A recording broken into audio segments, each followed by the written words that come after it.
fabulous episode of The Don and Mike Show. And today we shall witness an earth-shaking discovery. Don Geronimo, Mike O'Mara. Who are you guys with?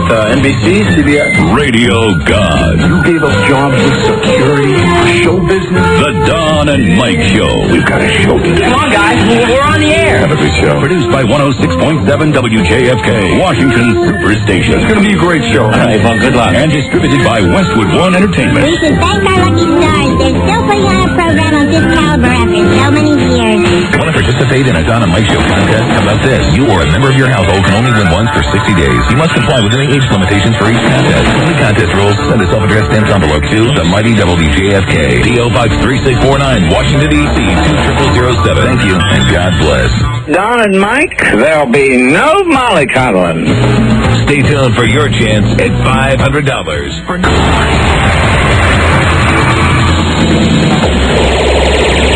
Everybody loves Don and Mike. Please join Don and Mike for a beautiful weekend of Las Vegas style shows. For the first time ever, the Don and Mike Las Vegas style show does a two-nighter out west. It's at Paul Quinn College. No, Barry, it's in Sacramento. God damn it. I'm cutting the f***ing spot, Tony. Let's try this here again. One more time. Friday, April 27th at the Sacramento Valley Amphitheater at 8 p.m. And on Saturday, the 28th, the very next night, they perform in Reno, of course, at the beautiful Silver Legacy Resort Casino City Center Pavilion. It will be one hell of a sexy time, and ladies are always welcome. Stay tuned to your local Don and Mike Love Network affiliate station to find out how to get your tickets now. Barry, that was great. F this shit, Tony. I don't need this bullshit. Last time on the Don and Mike Show. Tony from Good Morning America. Tony Perkins, you do the weather, and you say, back to you, Charlie. Charlie Gibson will always say, hey, thank you, Tony. Thank you, Tony. You go, that's it. Now to you, Diane. Zip. Diane and I get along very, very well. I don't know if it's just a stylistic thing or maybe she just wants to move straight ahead into the next thing. You tell the white devil to say hello to you. The Don and Mike Show. Now I have a message for all you good, moral, Christian people who are complaining that breasts and vaginas are obscene. Hey, don't complain to me. Complain to the manufacturer. Okay? And although Jesus told us not to judge, I know you're going to judge anyway, so judge sanely. Judge with your eyes open. What do you consider obscene? Is this obscene to you? You can call Don and Mike anytime, toll free at 1-877-365-3636. That's 1-877-365-3636. They're ready to believe you. Okay. Hi, Don and Mike. Hi. Okay. Hi, Don and Mike. Hi. Mr. Son of a Beach. Hey, this is Steve. Yeah, Richard. The Don and Mike. You got it? Got it. You wrong, Mike. Hey, Don and Mike. Why'd you don't know if fill a book? Everybody loves Don and Mike. It's the Don and Mike Show, and they'll say what they wish.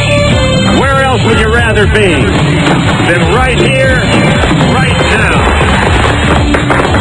Ladies and gentlemen, my pleasure to introduce the Son of Lord God Almighty, the only Son of God, the only Son of Mary. Here is an only child. I've just been filling while they work out a technical problem. Here is Philip Hochberg. Oops. They didn't fix that problem yet. Ladies and gentlemen, please welcome Rob Spiewak. Take it away, Rob.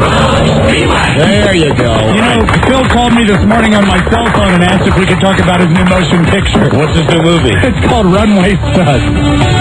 Great.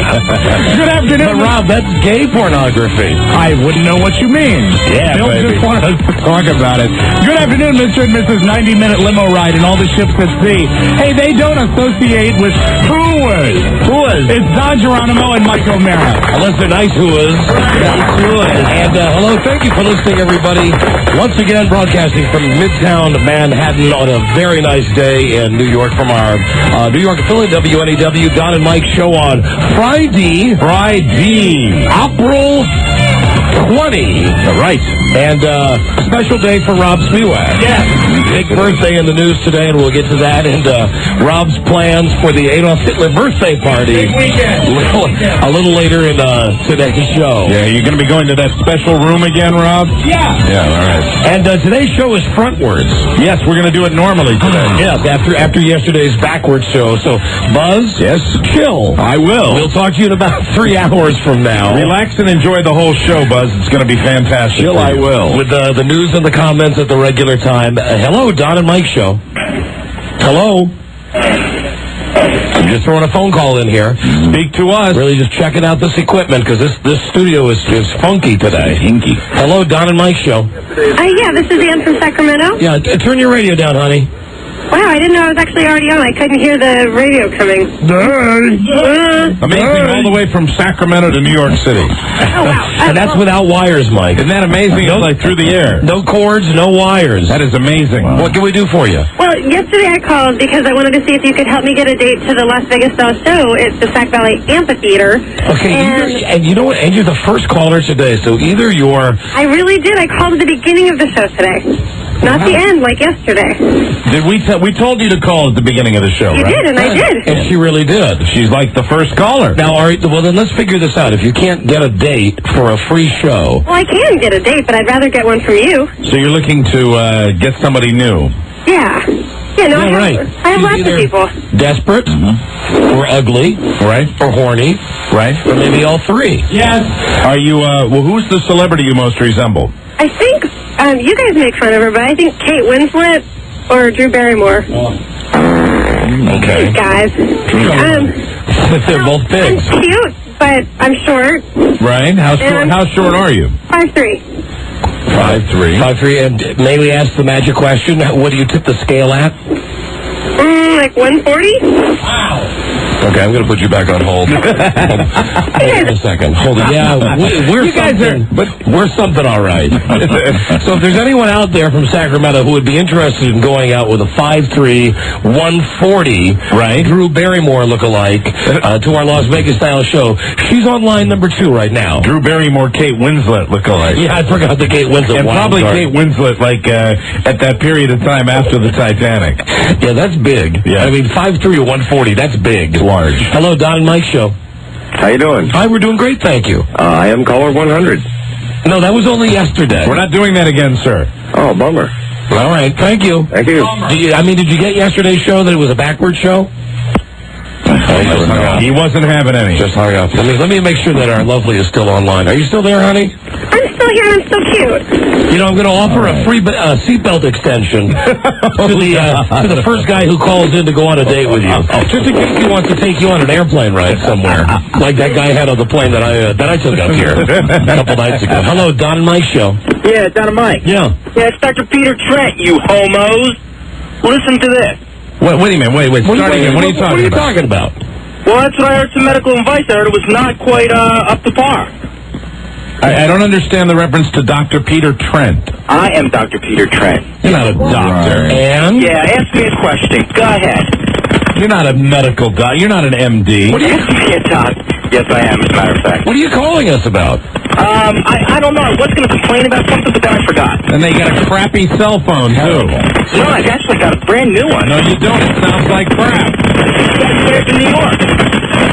What? My God. Dr. Peter Trent with his new bad cell phone. Hello, Don and Mike show. Hey, I'd like to go out with that oinker. That's the right attitude. Somebody's found a date. Wow. Do you really want to go out with her? Yeah, I'll go. Really? Yeah. Who is the celebrity you most resemble? Does it matter? Not really. Fat Joe Namath. Hey, a match made in heaven. Are you from Sacramento? Yeah. All right, hold on a second. I'll throw in a bag of flour if you go out with her. hold on. Fat Joe Namath. Hold on, let me conference these together. Just press conference. Right, and then then line 2. Guided. I'm not actually And line fat. 3. What? Hey, hi, sweetie. Listen, we have a Fat Joe Namath for you. Yeah, well, I'm not actually fat. Right, neither am I. No, nor me. And neither is Mike. I'm not either after midnight. And neither is Rob. You're not either after midnight. I like that philosophy. Well, listen, bakers can't be choosers. Right. This is the guy who called, who said that he would go out with you. As he so eloquently said, I'll go out with the oinker. Right, exactly. Yeah, I feel so loved. Excuse me? I said, well, I thought it'd be fun if I found a date through you guys, because you guys always do fun little, things, but I'm not actually desperate. In his day, ma'am, Joe Namath was considered quite the ladies' man. Well, I think it'll be fun to go out with any Don and Mike listener, because I'm sure that you guys pull together quite a batch of, classy, sophisticated individuals. You know what, honey, you are reeking of desperate. I mean, you really, the smell of desperation is 3,078 miles away, and I can smell it. Well, the fat Joe Namath is yours if you'll have him. Sure. Sure. Fat Joe Namath, are you there? Sure, I'm here. All right, well, go ahead. I'll give you kids a moment to speak. And hey, listen, Oinker, what's your name? Ann. And Fat Joe Namath, what's your name? Chuck. Okay, Ann and Chuck, go ahead. Get to know each other. Go ahead. So what do you do? What do I do? Yeah. I sell farm equipment. What do you do? I'm a sex educator. A sex educator? Yeah. Okay, could you educate me? Well, I certainly could. What do you want to know? Well, you can educate me that day or night or Oh, whatever. no, I don't demonstrate. I just educate. I can tell you all that you want to ever know about birth control, STDs, childbirth. What do you want to know? I can fill you in. Oh, I don't actually demonstrate. I think I know all that stuff. Okay. He's already falling behind her. Yeah. She's already over the crest of the hill, and he's racing to catch up. Yeah, in the intellectual race. Do you like scatlovers.com? I've never actually been to scatlovers.com. That's the official website of the Don and Mike Show. Yeah, I've heard. I've never checked it out, unfortunately. Chuck, is that what you like? I love chocolate. Chuck, are you really into scat? No, hell no. I'm like you, Don. Oh, I don't think you are, Chuck. I don't think you are. Oh yeah. No, I am. I'm like you. I'm a homophobic.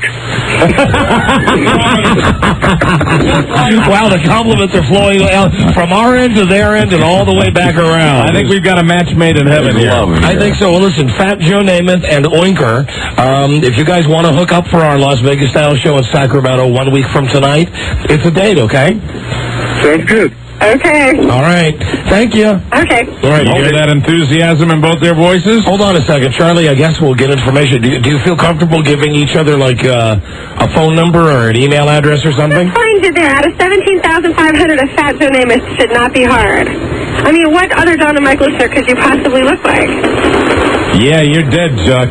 She doesn't want to have anything to do with you. I mean, I'm sure it's just 1 in a million, but... She doesn't want to give you any vital information, Chuck. This would be fun, but, that was... All right. Well, I'll give you my number. Okay, there you go. Are you ready? Yeah. Well, hold on, not on the radio. Wait, hold on. Let me take you off the radio, please. And listen, Oinker, I'm sorry, but we don't do Queen for a day on this show. I just thought it would be fun. You guys do this fun stuff, and I thought it would be fun. Well, we found you a guy, but he is, you can be honest, be brutally honest. It's fair to Chuck. If you're very honest with Chuck, tell him exactly what the deal is here. I'm willing to meet Chuck. I'm not willing to give him, information about where I live or my phone number. Yeah, I'd meet him. You shouldn't. You'd meet him at a neutral spot. Yeah. All right. How do you feel about that, Chuck? That's fine. All right, good. Well, then, hold on, and so we don't have to hear this so we can continue with the show. Yeah. Right. You just decide what neutral spot you're going to meet at. Chuck, you might want to stand out in front of the pavilion or amphitheater where we're going to be, just on the street corner, and let her drive by. Yeah, how about you guys meet at McDonald's or meet at a bakery or meet at a grocery store? Yeah, I'm a cop, so we could meet at a donut shop. Oh, you're a cop. Now, wait a minute. Now that... See, that's vital information. I was not aware of that. Now, are you really a police officer? No, I'm a liar just like you. Now he's just like me. Okay, hold on, both of you. Jesus Christ, hold on, both of you. He lives with his mother. Have a good time. All right, well, that's a happy beginning to the show today. I'm a cop. I should know. Are you really? No. I go to scatlover.com. I'm homophobic, just like you, Don. Just like you. Oh, my God. I don't even know why we bothered to take telephone calls on this show. Hello, Don and Mike. And would you like some sausage? Pam, would you like some sausage? Is that her name, Pam? No, Ann. Sorry. All right, goodbye. Here. Were you trying to do Tom Green? Soda. Daddy? Soda. Ann, would you go out with the statue name us? Would you take your name us? Name us? Hey, Don and Mike. What? I was wondering, since that Tom Green movie's coming out tonight, do you think, I was wondering if Rip Torn's going to be in the studio for Mr. Jeopardy tonight? Mike, I don't know. Is Rip Torn going to be in the studio for Mystery Jeopardy tonight? Jesus, you got it so totally wrong. Goodbye. Go back to Canada. Soda. Soda. Jesus Christ. That was a mistake to answer the telephone. Well, it's always an adventure. Right at the beginning of the show. Well, I thought it couldn't be any worse in here than it is outside. Last night in Midtown Manhattan, my God, in Times Square, large hunks of buildings were falling to the ground. The buildings last night in Manhattan were crumbling. True. I mean, I'm not asking you about this. Bricks were falling. 27 floors. So we get to our hotel. Oh, well, now, first off, let me tell you something. That I know that I sounded yesterday like Mr. Short Pants, little Lord effing Fauntleroy, bitching about my room. It's the Plaza. But last night when we got back to the Plaza Hotel, I brought Mike in and showed him my room. You took me to your room. Yeah. I was so excited. Mike shared my bed for a while. Now, come on, be honest and tell him about that room. I'll be honest with you. I have never heard anyone complain about a deluxe suite. F you, double F you, triple F you, quadruple F you. Let me tell you, tell him the truth. All right, here's what had happened. You on the air yesterday were talking about your room, and I wasn't sharing your attitude about the hotel, and I didn't realize until I was in the hotel so briefly when I got into New York yesterday. I basically threw my luggage in there and came right over to the studio, so I really didn't get a chance to look around and get a feel for the room. It was fine. That's the best word I'll use. It was fine. So I went in, and then when we came back, you take me up to your room. And I don't understand how your room and my room could be in the same hotel. Thank you. Your room, to me, was not a hotel room. Your room... I said it yesterday, was a jail cell. Your room was some other room, I think, that they converted to a hotel room. Because, one of the things you expect... standard things in a hotel room, if you want to read, if you want to just have a certain amount of light, you expect to have a lamp by the bed. By the nightstand. You had only one little nightstand. I mean, most hotels, really good hotels, you had one on either side of the bed, and you had one, and it just had a phone sitting there, and you had hardly any room. I mean, we were bumping into each other in the room. It was a tiny, sparse room. I was going up to your room fully prepared to bust my balls. To bust your balls to go, you are a very spoiled man, and you should accept what you get. But the fact that these rooms were in the very same hotel was a mystery to me. Now, I saw your room first. Now, you got to remember, I got off the train, went to my room, came out to the studio. I didn't get a chance to really. So I'd seen your sparse room, and I didn't comparison shop. Now, when I got into my room with the entertainment center, the large writing desk with a computer terminal on it. Oh, my God. The two Asian vases with lamps on top, the beautiful ornamental lamps, and most importantly, the big overstuffed chair sitting on the other side of the room. Yeah, none of that. I had 3 hard wooden chairs, a bed, and like a clown desk. Well, we're not. If we're staying at the Sleepy whatever, in Oshkosh, it's one thing. When you're staying the Plaza, staying at a hotel like that, and I'm sure that they have different rooms for different price ranges and things like that. But I called you. I was 5 seconds, and I walked into my room after being in your room. And when I opened the door and I looked in my room, I started laughing because my room. You realized what a great room you had compared to mine. Yeah, over my bed was GB. They had Golden boy. Golden boy. I called you, and I couldn't get through to you. I didn't know what you were doing because I was going to call you. I said, come here.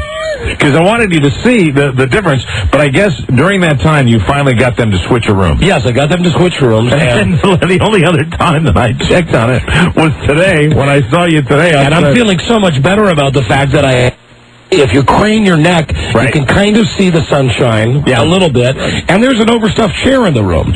So I'm feeling good. I feel like, wow, I've got a real luxury room. So I mentioned this to Mike today. My hotel room had a view of Fifth Avenue all the way up on Central Avenue on Central Park.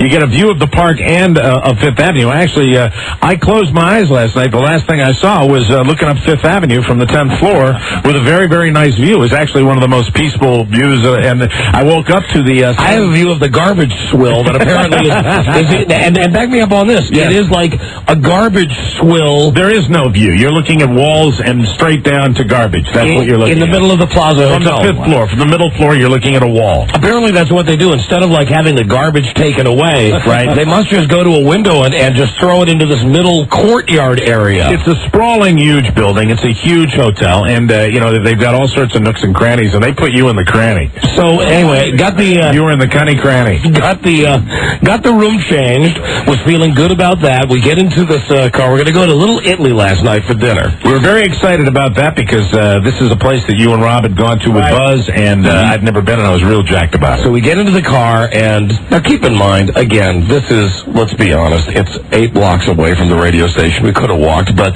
the company gets us this car. So we're like big shots. We're leaving the fancy hotel, and we get into this limousine, and we get ready for this 8-block ride that we really could have walked to pick up the other guys. And we should have. Yeah, because it took us a half an hour to get from our hotel to the hotel here by WNEW, and we were informed the reason that there was such gridlock was that the buildings in Times Square were actually falling apart last night. Correct. Our driver, Teddy, said with a bit of glee, the buildings are crumbling. Yeah. are falling apart.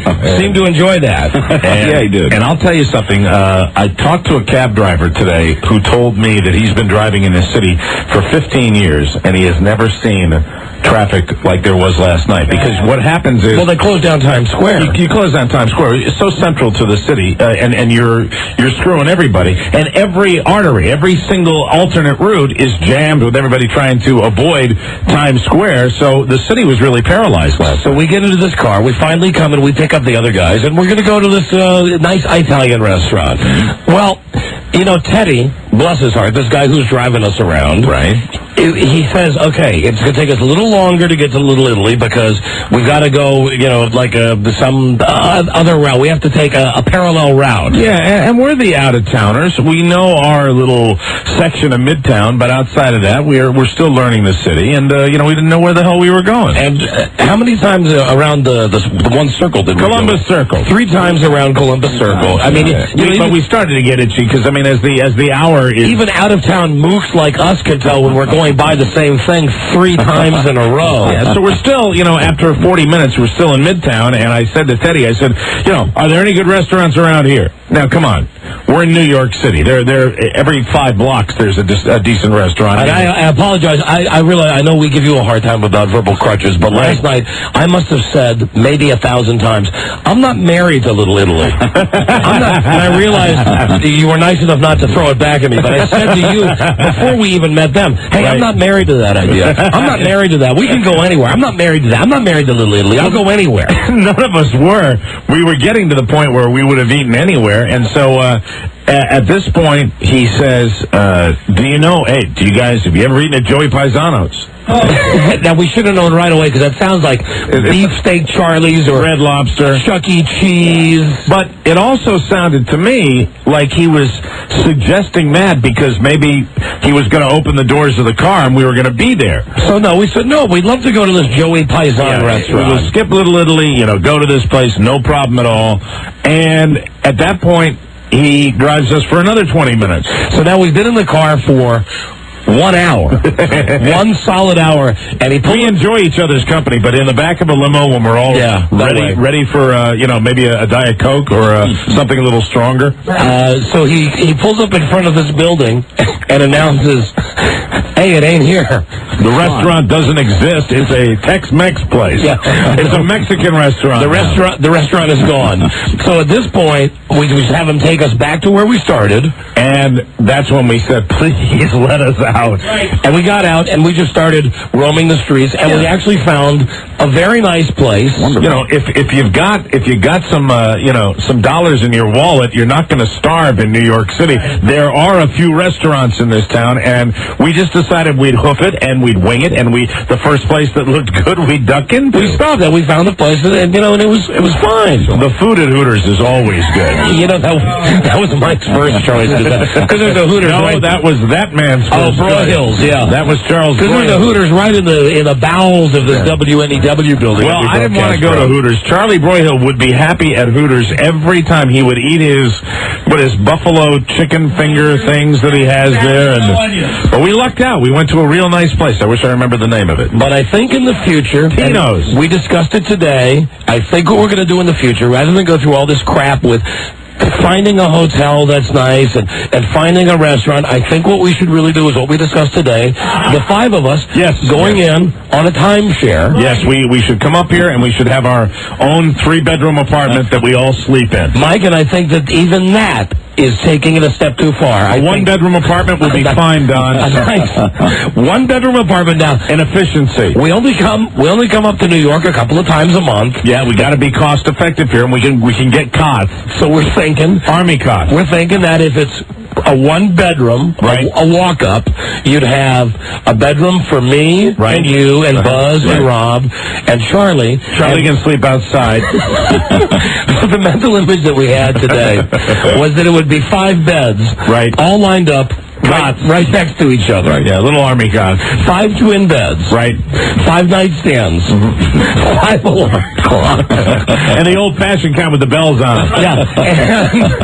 And 4 of us, Don, Mike, Rob, and Charlie. 5 dressing gowns, 5 nightshirts. No, only 4. Just 4. Because Buzz sleeps in the nude. That's right. So 4 nightshirts and 4 kerchiefs. Yeah, and the wacky like Santa Claus hat. Yeah, exactly. That's the kerchief. Right. Yeah. And, that's right, because that's where me and my kerchief and Ma and her. All like with a very conservative stripe. Red and white. Red and white stripe. And that way, when we come to New York, we could all eat in the apartment together. Yeah, 5 TV trays.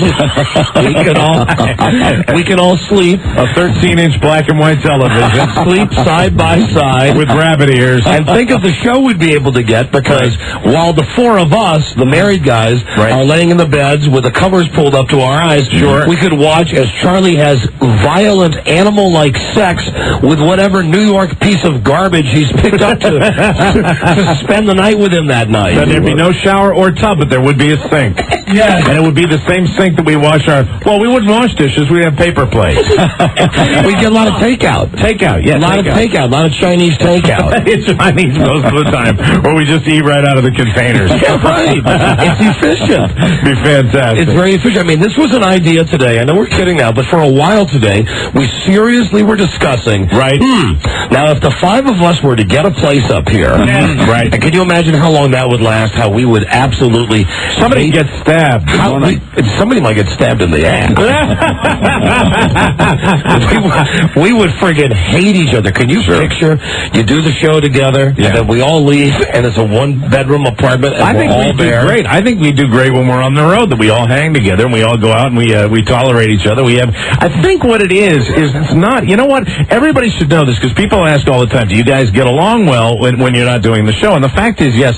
And I think it's because we don't treat each other very nicely. And if we treated each other nicely, then there would be that phony tension. But we all treat each other like crap. You know, and everybody should know, for all the crap that we give on this show, and a lot of people say, "Oh, you can't take it. You can't take it." Well, maybe you're right. We can't take it from people who call us, but we certainly do give it out to each other. We do, everybody, and that's why we enjoy each other's company, because it's constant, and nobody's immune. Everybody is on an equal playing field, and I mean, everybody, except for Buzz, because it's always easier to pick on Buzz. Buzz gets picked on more than anybody else, but we like having Buzz around because he's so much fun to pick on. I have a target painted on him.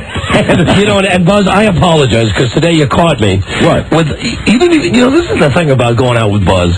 He doesn't even have to do anything. No, he's Buzz. It was when we were ordering our lunch today. Yes. And Rob, you know what I'm talking about, because I saw you two exchange a look after I ordered. See, and I know that I know, and Rob knows that you knew, okay? Right. And you didn't even do anything. I know. The way waiter was just saying, "What do you want to eat?" And Buzz said, it said very assertively, right, Caesar and a ribeye. Sure. And for whatever reason, it just made me think of the last time in the soup, and naturally. Buzz, if it's any consolation to you, there are times when I'm eating with all of us that I want to put Rob at a separate table. I looked at Rob. He's the minister of hate. I looked at Rob, and Rob looked at me, and we started to laugh just a little bit, and I looked over and I caught Buzz's eye, and I said to Rob under my breath, I said, "We are so busted." Buzz knows we're goofing on him, and then later said, "Why were we goofing on him?" I don't know. And pretty safe. All he was doing was ordering his lunch. Regular Coke, Caesar, ribeye, medium rare. That was it. That's all I know. he said. So funny. It is. You know, and for God's sakes, don't have a serious discussion at dinner. Because if you're having a serious discussion at our dinner table and Don is sitting next to Rob, halfway during it there will be a cocktail napkin slid across the table. Of course. Or a gentle whisper. And then Don will go into a mini seizure. Well, no, last night, here's how it went last night. Right. But there's a joke that we can't repeat on the radio. Right. That Rob and I have been working on. It was a joint production. Yes, of course, as so many of them are. And it's rather off color and unsavory. And I leaned over to whisper the concept of this bit to Charles Broyhill, who immediately did the spit take. I mean, yeah, he did. And he doesn't do it for comedic effect. I mean, it was funny. I know. But it's in poor taste, and it's at that point that Mike gets mad. And Mike says, "Not here."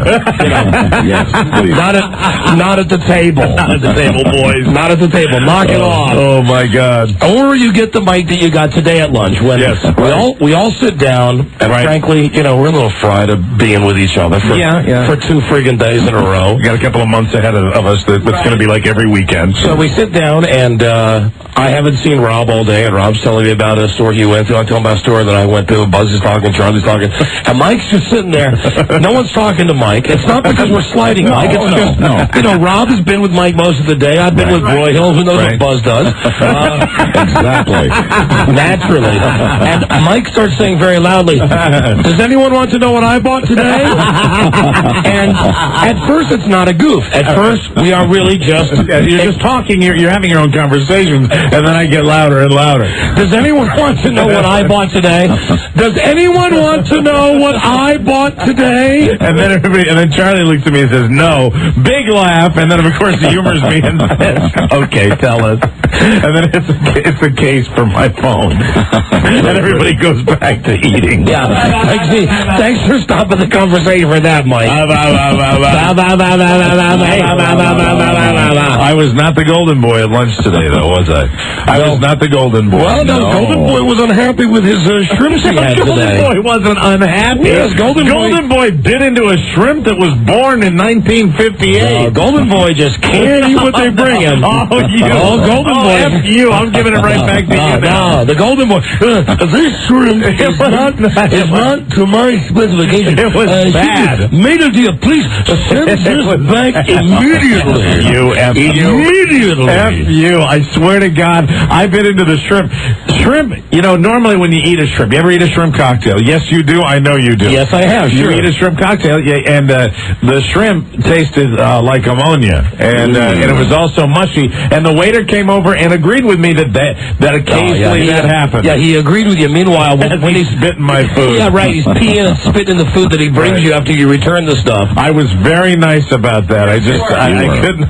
Thank you. Excuse me. Yeah, right. Excuse me. This is not the best shrimp I've ever had. I didn't mean to spit out my food in front of you. What am I going to do? You did that to Golden Boy. You want me to swallow that shrimp? The shrimp was the consistency of mayonnaise. Okay? The shrimp had no texture at all. So I bit into it, and one was bad, so I put the one aside. So maybe it's just one in the bunch. I bite into the other one. The other one didn't have any texture and was tasted like ammonia. So I had no choice but to regurgitate it. Which he did. And I put it in front of us. What am I supposed to do? Well, you do it into your napkin. I got no place to go. Well, you do it into your napkin or something. You do it discreetly. You don't just spit it out into your hand. I needed to get it out of my mouth. And then he puts it right on the plate. Yes, it was very pretty. Where do you want me to put it? On my shirt? No, on the floor. On the floor. The floor. Emily Post says the floor. The floor? The floor. Yes, put it on the floor. Emily I'm posted. kidding. Emily, you did your news thing, and you were credible I there. frightened you. You did. Emily Post said nothing of the kind. Put it on the floor. Put it a big gob on the floor. Waiter, would you scrape that up with Maitre D? Scrape that up with your fingers. Well, did you see what they do anyway when you go to these restaurants? Yes. They come by, if you got crap in front of you, and I won't even mention all the crumbs you had in front of you that you then threw on Charles Broyhill today. See, we don't kid each other nicely. When they come over to clean the table, there's like crumbs and spooge and stuff. Right. All they do is they take this thing that looks like a straight razor, and they just push it all off on the floor. Sure, absolutely. It reminds me of being in, Jesus, what was that restaurant that they used to have a long time ago, like 20 years ago, where you go in, you could have beer and you eat peanuts and you could put the peanut shells at the ground round? Yeah, well, they have a place called Logan's that does that now, where you can eat peanuts and throw them on the floor. Right. Yes. It's very cool. My kids love it. It's the exact same concept at this fancy restaurant we were at today, where this is how they clean up. They just come over, the guy comes over with a little squeegee thing and goes, la la la, like no one's looking, and he just throws it all on the floor. Surprise me. Throws it on the floor. Oh, it's always an adventure. What time's our trains leave? What time's our trains leave? Sorry, yeah, we got to get our own place up here. We do a giant apartment. Oh, with and one we bedroom. forgot. We got to have a fire pole. That's right. Yes, a fire pole, and when we get in our night clothes, we come down to the lobby of the building, and we're fully dressed. And the fire pole has to be like a Batman. Right. When he would pull up William Shakespeare's head and turn the knob. Sure. And the bookcase would open, and Bruce Wayne and his youthful ward Dick Grayson, they would slide down the bat poles. Right. And they come out the other end, they'd have the Batman and Robin suits on. It'll be fantastic in the first episode of The Gay Stooges. Fantastic. Hey, and who's the gay one here? I salute Rob Spiewak, who informed us last night, no less than 5 times, that he had gay pornography available in his hotel room. I was disturbed by that. He was a little too excited about that. 1 time is a surprise. Right. 2 times you're going for shock value. The 5th time, and what was the name of the movie, Rob? Well, it was in his opening because he's still thinking about the movie he won. Runway Studs was the movie. Runway Studs. You had it in your room, too? No, I just remember him saying it a minute ago. You did have it in your room, didn't you? I don't know. I never checked. Oh, he said it a million times last night. I can't believe this. Right. There's gay porn in my room. It's called Runaway Studs. So, is it Runway Studs or Runaway Studs? A runway. Like runway models? Yeah, I believe so. Did you check it out, Rob? Did you? not. Oh, what a shame. You should have talked about it a lot last night, though. It was very intriguing because I'd never seen it. Nobody was more eager to finish with dinner, either. I thought. That was just my observation. Bed down. You should see me running to my hotel, hands over my head, screaming. Time to see the studs. Time to see the runway! Studs on TV. Hey, and what a difference last night, huh? Mm-hmm. You know, there really is a difference between going out to dinner and having a drink, Yes. and going out to dinner and having like 100 drinks. Moderation, I'll be honest. It's something that I really don't do very often. It's a foreign concept to everyone in this room. And moderation works. Moderation gives you a whole day, to enjoy. And it was real special. I mean, really being awake and right after the sun came up was this new. This is a beautiful city, really, when you see it during the day. My comment to Mike was, I said to him, I think this is the first time on a Friday morning I got up in New York and my head's not pounding, and I don't have to ask where we ended up last night and what we did last night. And that's that's also the being together enough where the first few times when we go a long period of time when we're not on the road anywhere, we're kind of like it's a boys' night out is what it really is. And now that we've done it a couple of times, we were like, okay, dinner's over. Yeah, enough. I'll see you all later. Yes, goodbye. Jesus. Goodbye. Buzz, go order off the menu. Rob, go watch your gay porn. Mike? Send the shrimp back. And I'll complain about my room. Yes, you were right, though. And I was surprised. I thought maybe you were overreacting because, but it's not like you went on about it or anything. It was when I got in there, I was, the thing about your room, and here's what they did. One last thing on your room. they put all the ornate crap in there. You know what I mean? Had just a giant big ass chandelier that was totally useless. They put all the stuff in there that's like, here it is. But the basic size and efficiency of the room was lacking. It was weird. It sucked. And when all else falls apart, when we go out together, it always ends up like this, where Mike pushes Charlie Broyhill. Right. And then as Broyhill is going to come back at him, right, like balls up his fist, Mike doesn't say, or he jumps back. I flinch like Joe Besser. Don't hurt me. Don't punch me back. Well, you know, Charlie is a retaliator, and I'm always afraid of that. Charlie and I could get to blows very quickly. Funny, we were standing outside today. I don't know, what were we waiting to do? Charlie's on the telephone, and Mike's doing his hands-free telephone trick where he looks right at you and speaks. And I knew he was talking to somebody on his little silly ass wire that hangs out of his ear. And I looked at him and I said, "What was that? What was that?" And he says, "I'm talking to somebody on the phone, you effing a-hole." And Mike runs up and pushes him in his shoulder and then runs away like, "Okay, don't hit me back. Don't hit me back. Don't hurt me. Don't hurt me." Jesus Christ. Another wonderful day in the Big Apple. Yeah, you know, and my wife thinks she's missing out on something. You know, please. Oh, here's what I got from her today. She says, "Hey, you know what? That Nathan Lane play, The Producers, that looks like that'd be fantastic to see. That's Mel Brooks. You'd probably like that. Why don't you get some tickets?" Meanwhile, you know, I'm telling her, look at the newspaper, honey. Right. They sold $14 million worth of tickets in one day. Yeah, they've got them, and those are, you know, that's the thing.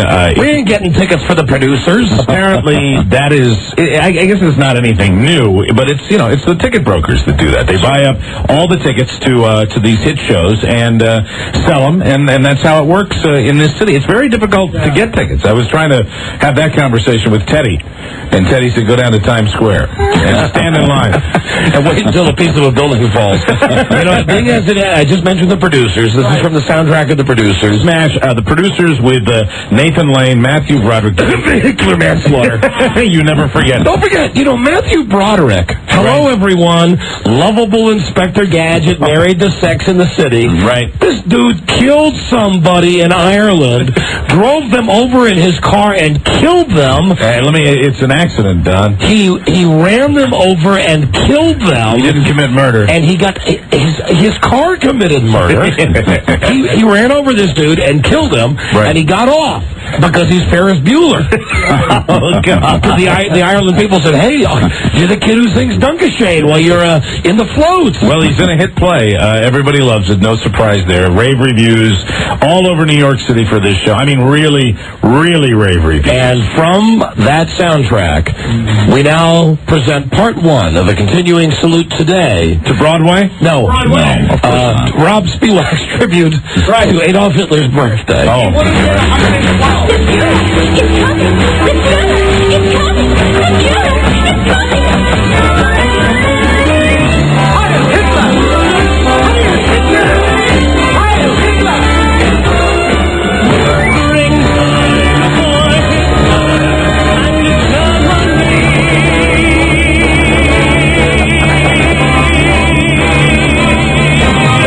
I know you got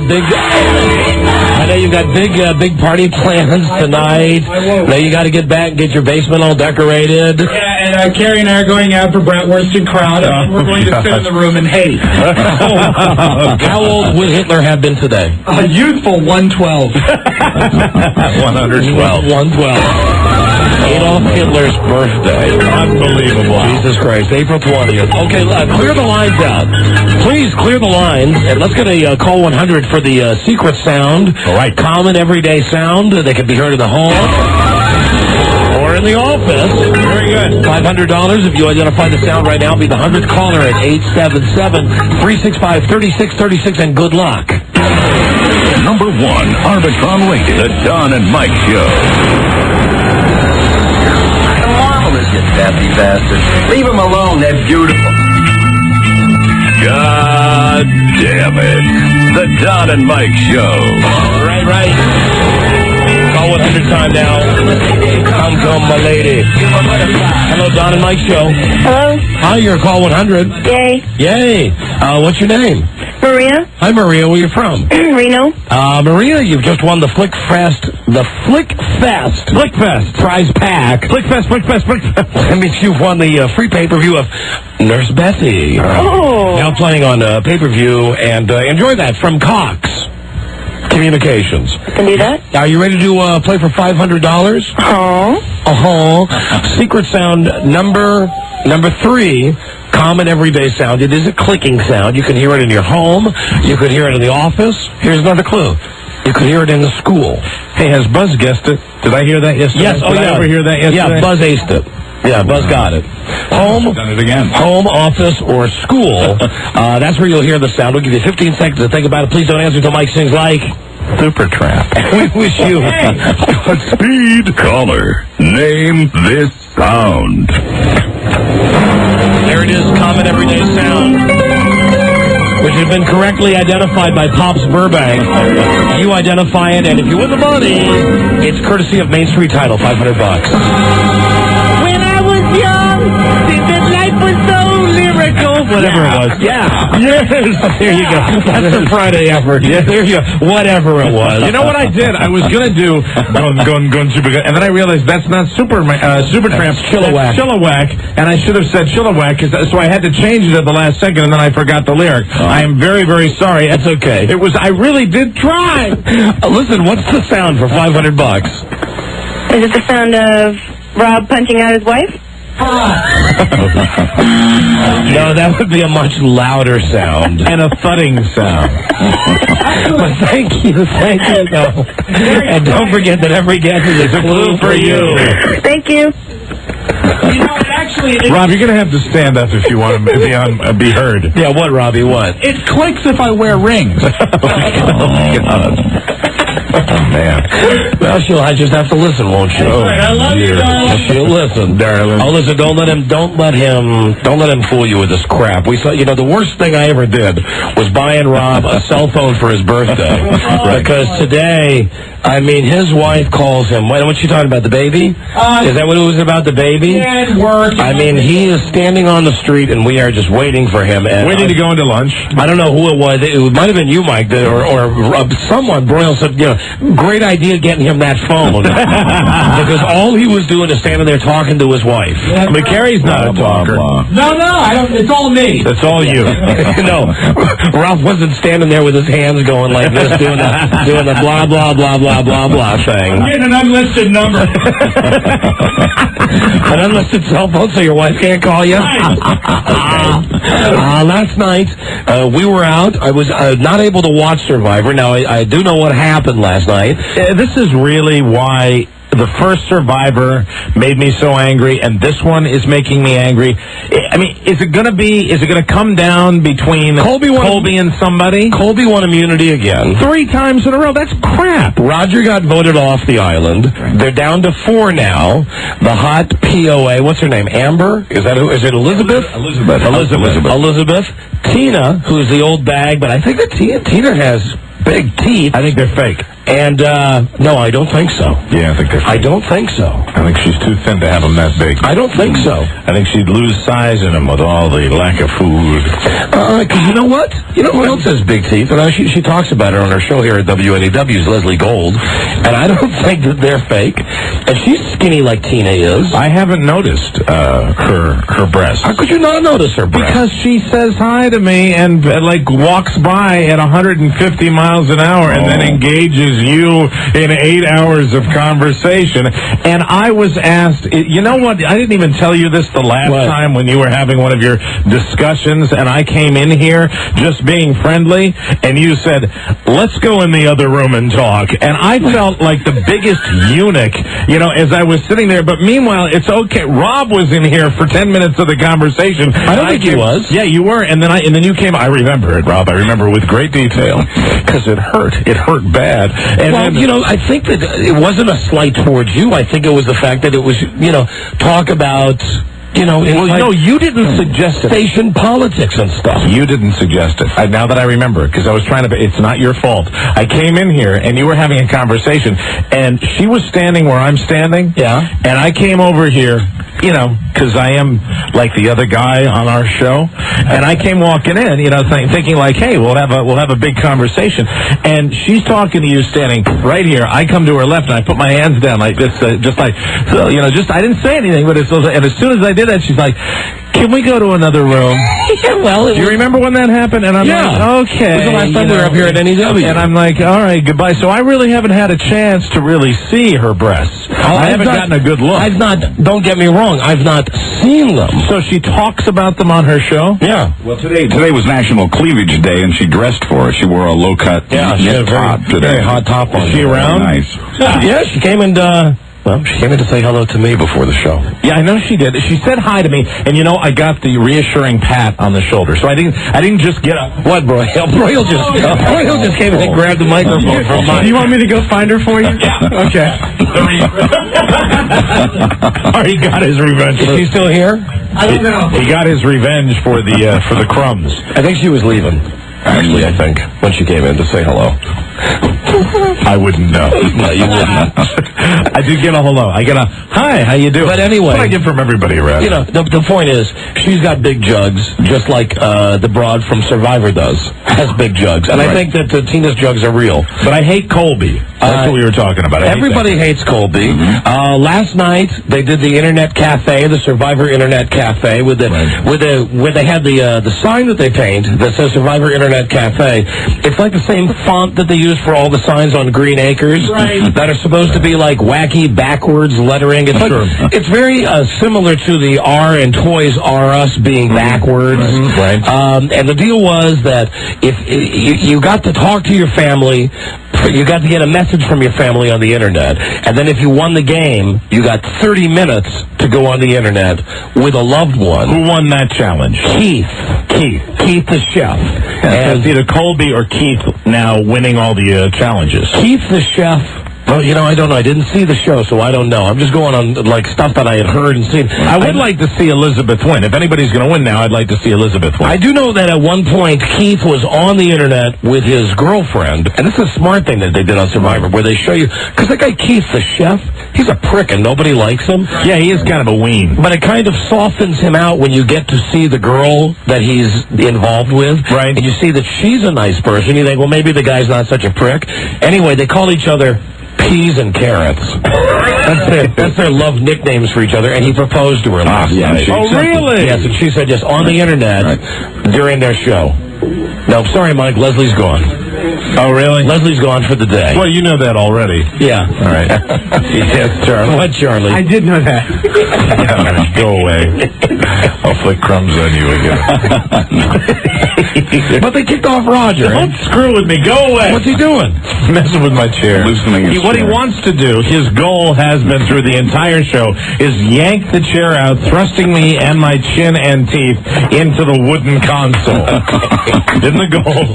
I know that. They should not have gotten rid of Roger. That's my point. Roger was a good guy. He was the old dude. I mean, he was definitely more likable than Rudy from the original Survivor. Well, now Elizabeth is the only, I think, even semi-nice person who's left, and she is a POA. So she combines being the nicest person and the best-looking person. So she won't win. Yeah, she won't win. Well, the guy that's going to win is going to be Colby, because the guy everybody hates was Richard Hatch, and the guy everybody hates now is Colby, and that's who wins Survivor. I hope it's not true, but that's the way it's been. Hello, Don and Mike show. Hey, can I talk to John and Mike? Yeah, you're on the air. Hello. Oh, hello. How you guys doing? Hi, we're doing great, thanks. Well, first of all, it wasn't Keith that won the reward. It was Tina. Oh, it was? Yeah, everyone was given a small amount of time to talk on the internet. Then they asked 5 questions to the family members, and whoever got the most questions right, that person on the island got to talk to their person at home for about half an hour. All right, well, like I said, I only saw the highlights for this thing, because we were watching... They can junk it up anymore? We were watching Times Square explode last night. Yeah. What about Tina? When the show was on. What about Tina? I said the same thing about Tina to my friends a couple days ago, and they looked at me and they told me how wrong I was. What did you say? About how big her breasts are. Well, what did you say? They're nice and big and real. They are, I think so, Yeah. So your friends think they're fake? Not anymore. They saw yesterday's episode and they agree with me now. Okay. All right, have a nice day. It's a lock then. Oh, Yep. Sorry. Thank you for calling. Don and Mike show. Hello. Yeah, hi, Don and Mike. I'd like to tell Mike about the first time I Turn it down. Sorry. Radio, knob, left, down. Hello, friend. Mike, Yes, have you ever met the new Mystics player, Coco? The new who? The new Mystics player. You mean the Washington Mystics? Yeah. No. I met him once. He's, first of all, he's humongous. And I was a little nervous about the... Hold on. Wait a minute. The Mystics is in the WLBA. That is a female Excuse me. basketball league. The Mystics are in the... I said the Mystics is. The Mystics is in the WLBA. What are you talking about, sir? Never mind. Never mind. Why always for me? I don't know. I'm trying to be nicer. They're your money fans, Mike. They are. Hello. Feeling very unimportant. Don and Mike show. Hello. Don't feel unimportant. Charlie Broyle is trying real bad to ruin your day. I know he is. Hello, Don and Mike show. Hey, what's happening? Hey, buddy. I'd like to speak to Don and Mike, please. Duh. What's happening? Hey, you didn't see the show, so... As Wait I a minute. said- Did you know? You knew that. You knew you were talking to us, didn't you? No, I really didn't. Oh, come on. I had my radio up a little bit. How old are you? 23. Okay, what do you want? Come on. Come on. Yeah, well, you didn't see that Keith had almost, he was going to win immunity. He was up there talking to Jeff Probst, but he had dropped a lock back in the forest wherever they were doing the little challenge they had. Okay, good boy. Jesus Christ. I just got to start figuring out a way to watch the show when we're up here. So I can just give you my own expert analysis and not rely on the CBS Happy Good Morning show with Bryant Gumbel and... If I brought a blank tape, I could have recorded it last night. This is something else I heard from the Golden Boy today. When he's looking at me and he goes, did you have a VCR in your hotel room? I did. I said, no, of course I didn't. What, you had a VCR? He says, oh yeah. Yes, I had a VCR. Yes, I did. Covered with shrimp. Hello. Don and Mike show. Hello. Hi, you're on the air.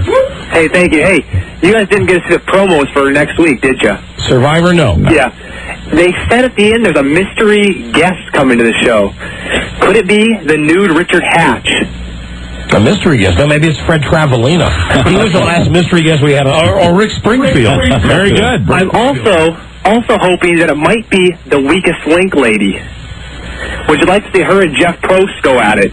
Right, okay. I think we've cemented the fact that somebody on the show has to watch Survivor when we come to New York. Yeah. Hi, Don and Mike show. Hello? So that's the deadline right there. Hello, Don and Mike. Hi, I had a suggestion about the living situation in New York. Yes. Go ahead. What's your suggestion? One thing you might want to look at, pilots. In every city with a major airline, when they got a major airport, they have crash pads. They typically have, That's certainly a bad choice of word for pilots, though. Oh, I understand what you mean. I was thinking about, really, to crash the airplane. You're talking about, places where the pilots go, apartments and stuff, They right? typically have, 20 beds there, all set up. And people are usually only there for, 2 days out of the month. Was it like a barracks or something? Kinda, just an apartment. They figure people are coming and going. Right. An apartment with 20 beds? Right, a stabbing cabin. Well, you have 5 in a room. That's what 5 in a room. It's like a firehouse. You know what that is? That's a stink house. That is a house for pilots. Yeah. Stabbing pad. Yeah, it's a stabbing cabin. That's the pilot meets a chick on the plane and he says, hey, I've got 4 hours till I have to fly to Little Rock. How would you like to join me at the stabbing cabin? I'm flying this bird. Would you like to come to my stabbing pad? Don and Mike show. Hi. It's like a long letter writing. Hi, you're on the air. Hi there. Is Don and Mike? Yes, we are. Hi. Hi. I don't understand. Why don't you like Colby? Colby, because he's a dickweed. He is a total a-hole. He is the most manipulative, conniving member of the entire group. Mm-hmm. Isn't that the point, though? No. Yeah, isn't that the point of the game? No, it's not. Listen, Roger, it wasn't the point of the game for old Raj. He's just a dick. Honey's a dick. And what does he do in real life? He's a car detailer or something like that? Yeah, something with cars. Yeah, right? please. Listen, first off, I hate him because, I'm going to say this, I'm not a fag, but he's a good-looking guy, so right away... Yeah, he knows it. I hate him, and he's one of those guys that probably in wintertime walks around without his shirt on. He knows he's good-looking. He acts like he's good-looking. He's one of those guys. There was one time early in the game where somebody got voted off, and it saved saved his ass, and he gave this little knowing smile, and from that moment, he's just a dink. And, he wears that goddamn Indiana Jones hat. Right. And don't forget what his luxury item was, the Texas state flag. Yeah! Jesus, no. Death to Colby. Amen. Death to Colby. I'm rooting for Elizabeth. Thank you. Yeah. I'm rooting for lefty and righty. Tina's judge. You want Tina? Yeah. All right. Oh, I want her. So you're rooting for Tina? Yeah, I am. Not a chance she wins, though. You don't think so? No. Hi, Don and Mike Show. Hi. Hi there. What's up? Hi. Track lighting. Bad track lighting and apparently a duct system that hasn't been cleaned since Scott Muni was a disc jockey. And some very loose bricks in Times Square. What can we do for you? Do you like Howard Stern? No. You don't? No. Why not? Let me ask you something. Do you like anal sex? This is all not going on the air. Oh, no, I think this is going on the air. Well, it's not supposed to. Well, you mean his name? Honey, hello? Yeah? Yeah. All right, so is the question answered? I answered yours, and you never answered mine. I said, yes, I do. Okay, well, no, I don't, and yes, you do. Enjoy your weekend. Thanks. Okay. All right. Bye-bye. Hello. Don and Mike Show. Hey, guys. Hi there. Hi. Hey, I heard a rumor that Colby does get voted off, Here we go. Like the second to the last. Right. Okay, great. Thank you. Bye-bye. Yeah, good rumor. You said it well with such enthusiasm, right. I thought it was a lovely story. That's the tape I was thinking of, Mike. It's a lovely story. You tell it so well. With such enthusiasm. Hello, Don and Mike Show. Hi, Don and Mike? Yes, hi. This is Tracy. I'm a flight attendant. I just wanted to clarify a couple things for you guys. You go ahead, baby. Yes, how you doing? You're a waitress. Nice to see you. Yeah, a sky waitress, I guess you could call it. You're a waitress, honey. Don's had some bad experiences with the airlines recently. That's why I'm calling. I got a couple, I have a little bit of advice for you guys. Yes. Now, a while ago, I know you said you took a flight and you had stinky people next to you. The next time you're on the flight, ask for a coffee bag. And if you ever see a coffee bag underneath of someone, stay away from them. A coffee bag? So you actually, you put a real bag of coffee so the coffee odor will take care of their body odor? You do a drop-by, yep. You walk by them and you toss it under them and it's taken care of for the rest of the flight. All right. So you've actually had people that were so stinky that you actually, leaned over like you dropped a paper and threw a coffee bag underneath the seat? Many, many times. That is so cool. What a great insight that is. Let me ask you a serious question, okay? Okay. And please don't be offended. Try not to. How do you keep your self-esteem knowing that it is simply the fact that you're serving flapjacks on an airplane that makes you any different from the girl who's serving flapjacks at Denny's? Well, it is kind of hard when you're working, but the lifestyle's nothing like it. I mean, I get to go everywhere. My family goes everywhere for free in the world. I mean, we can go wherever we want, and we have more days off than I can. I have 20 days off a month, and I mean, how can I? 20 days off a month? Yeah. Wow. And 3 weeks vacation. So you really can't. Well, your sister-in-law is a flight attendant, right, Rob? Yeah. Actually, I think that time off it's mandated, isn't it? You're only allowed to work 10 days a month. Are you kidding? No, you have to have 10 days off a month. Denny's waitresses don't get that. Yeah, I guess not. They make crazy money too. It's like you get paid for your birthday, right? Well, we don't. Not with our airline, no. There are certain airlines that pay you on your birthday, and you get what I hear. Bonuses, like crazy bonuses to work holidays. But you are a waitress. You're just a waitress in an airplane. Yeah, once you can overcome that stipulation, you're all right with it. Yeah. Well, you know what? I'll give you credit. Thank you. What about these crash pads? Crash pad, yes. I've had a crash pad, but I'm senior enough that I don't need one. A crash pad is only like you guys have in New York, a hotel. You commute there, you stay there, and then you get home. Like, I don't live where I'm based, so I commute there. I stay with a couple people. Are you sure it's not just a, I want to say this the right way. It's not a hookup, no. Are you sure that it's not a huckhouse? Let's put it this way, not the ones I've been in, but I've heard stories. So there are some huckhouses out there. Not that I've been participating in. Aren't a lot of those pilots whores? They're not as bad. I think we have a bad reputation, the pilots, but you know which ones to stay away from. There's a circuit you hear. Lots of the pilots drink? Hopefully not the ones I'm flying with, but yeah, I'm sure that happens. Yeah. Yeah, but they do it, but they don't do it like the night before the flight, right? I hope not. Once right. Hold on, Mike. Here comes the qualifier. Story. Once in a blue moon. No. A couple times people have said, "Do you smell something?" But no, never to that extreme. I wouldn't go. I have a child. I would not go on a flight with someone that I thought that. You know what? We finally have a real, honest waitress on the phone. She's willing to admit the fact that she's no more than a glorified waitress. She's willing to tell us that they do have these Huckfauses and that pilots are drunk. When the pilot smells like booze, do you throw a coffee bag under him? No, I wouldn't be on the plane with them if they were. Would you report them really if you smelled booze on a pilot? Really? Yeah, I would not get on the flight. I wouldn't sacrifice myself for anyone. That was really not my question. My question was, would you report him? I mean, it's very brave of you not to get on the plane and leave like the other 300 people to perish with the drunk driver in the sky. But would you rat him out if you smelled booze on his breath? Oh, of course, yeah. Okay. What if he wasn't on your flight? I would definitely. Would you really? Honest to God, yes. No one likes a stool pigeon. Has a pilot ever hit on you? Oh, of course. Has a drunk pilot ever hit on you? Not during working hours. But like at get-togethers with other airline people? Oh, yeah, that happens. Sure. Yeah. Are you a hot flight attendant? Hot waitress? Hot waitress. Have you earned your wings? How about your Red Wings? With the Mile High Club. Yeah, right, yeah. No Mile High Club, not yet. Who's the celeb you most resemble?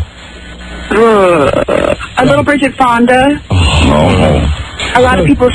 You know, and generally the waitresses on the airplanes, they get they're very hot, or they look like they're prison matrons. You got to get a younger one. You fly on the wrong airlines. What airline? Can you give us the airline, please? No, well... What does it start with? You know, it's not going to hurt you. You're anonymous. We don't know your name. With the Steve, but I don't fly out of here. But I'll tell you, me and my girlfriend, we get lots of comments, and she's about 10 times prettier than me. So. See you in Toledo Airlines. So you fly for Continental? I plead the fifth. Yes. All right, thank you. You're welcome. You guys have a good one. Continental's a good airline. I mean that seriously. I don't want a controversy here. I'm telling you, the Continental's a good airline. They're very good. Actually, a very strong airline, that Continental. Hey, listen, thank you for being so honest. Okay, you take care. Thank you. I'm no more than a glorified disc jockey. Right. You don't hear me running around saying I'm a full-time entertainer. You don't even call yourself a talk show host. No, I'm a disc jockey. I know my limitations. Right, exactly. And you know your limitations. We should all have it in perspective. I applaud that. I am a glorified disc jockey too, and a rock and roll musician. Right. Now listen, are you still there? Jester, that's right. Are you still there? No, too bad. God, Bridget Fonda. Wanted more peanuts. Wow. So give me some more peanuts, please. And give me the whole can of Diet Coke this time. Don't just pour out half a Diet Coke. You had a bad experience last time. Yes, I did. Hello, Don and Mike Show. Hello? Yes, hello. I got a song here. It's about 50-second song about Homo Joe. All right, go ahead. Here it goes. All right, roll it. No problem, and I'm going to sing it. He's a gay factory worker from the south. He'll take what you pee out of and put it in his mouth. He works on at the choir, gets off to the bar and meets his boyfriend Dale. They love the songs, love to dance. Hey, sometimes without wearing pants. Oh, come on, boys, let's take a chance. We'll all change our names to Lance. Everybody. He's a gay factory worker from the south. The only funny part of that was that he put it in his mouth. Put it in his mouth. That got a laugh. Yes, it did. What does that say about us? I know. Oh, you know what I forgot? Hold on. I want to play you the message. Frida tells me we have a message on the machine at home from George McFly. Better, hopefully? That it's nothing major. That it's just a message that says, please contact me. Okay. Or I'm still trying to contact you. Hold on. Give me a second. So it's not as desperate as the last one. I don't know. I've not heard it. Okay. Does he have a phone now? Don't know, Rob. We'll find this out together. I'm sorry. Might be a the number you have reached, area code. Hold on. He didn't have a phone. He didn't have a home the last time we heard from him. Let's see what happens. Living in his car. Well, George also might not literally be living. He said that. I remember hearing that in a message, but he might not literally be living in his car. Disc jockey update now on George McFly. Oh, the thing's got to do 4 rings. So bear with me. And then you hear Frida's charming message. Very good. Hi, we're not here. Hello. Sorry we missed your call. Leave a message at the beach. Thanks. All right, here we go. Now we're going to get the message. You have line 2. Sounds like Peter Graves. Hello. First message. 2 messages. Thursday, 2:38 p.m. Line 2.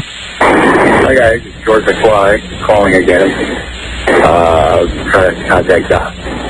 I don't have a number I can leave you. I'm borrowing a acquaintance's cell phone right now, so I'll try again when I'm on the road. And that's about it. All right, thanks. Hope everybody's doing well. Talk to you soon. It's weird. Jesus. Friday, 4:05 p.m. Well, let's hear the other message. 2. Oh, no, that's just me calling in. End of messages. Okay. Well, that was very clandestine. Hi, dog. This is Dennis. that was the one you erased. That was not much from George McFly. No. That's not good, though. I mean, he doesn't have a place, obviously. He's on the road. But he's borrowing an acquaintance's cell phone. So he's got a friend, which is good. Who knows where he's going? I will keep you updated on the saga of this jockey friend, George McFly. Good. You might want to call you at home other than 2:38 if he's going to reach you. Yeah, because the show starts at 3. Really? Hey, Charlie, should I bring down from Marv Albert? Yes. Okay, let's do Marv Albert. Yes. Well, no, why did you shrug your shoulders? I mean, what's the point of having a schedule? He shrugged his shoulders because he's a handful. He is.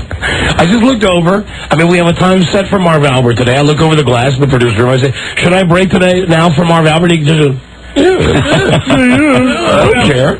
You know, do whatever you want. Oh, you can't find him. Ooh. Oh, all right. Well, then never mind. I can't find him. F him. Okay. Find him. What's that thing you say about girls? The 4 Fs. Find them, feel them, F them, forget them. There you go. Hello, Don and Mike. Yes. Hello. Don and Mike. Yeah. Hey, that guy that just played that song he said was about Homo Cho, the guy's name that sings it is Rodney Carrington. He's a comedian from the South. He is real funny, man. You guys need to get him on your show. Right, yeah, that's going to be our goal all weekend. Oh, come on now. No, really, that's going to be the goal all weekend. You were going to get all the Southern comedians on, right? Yeah.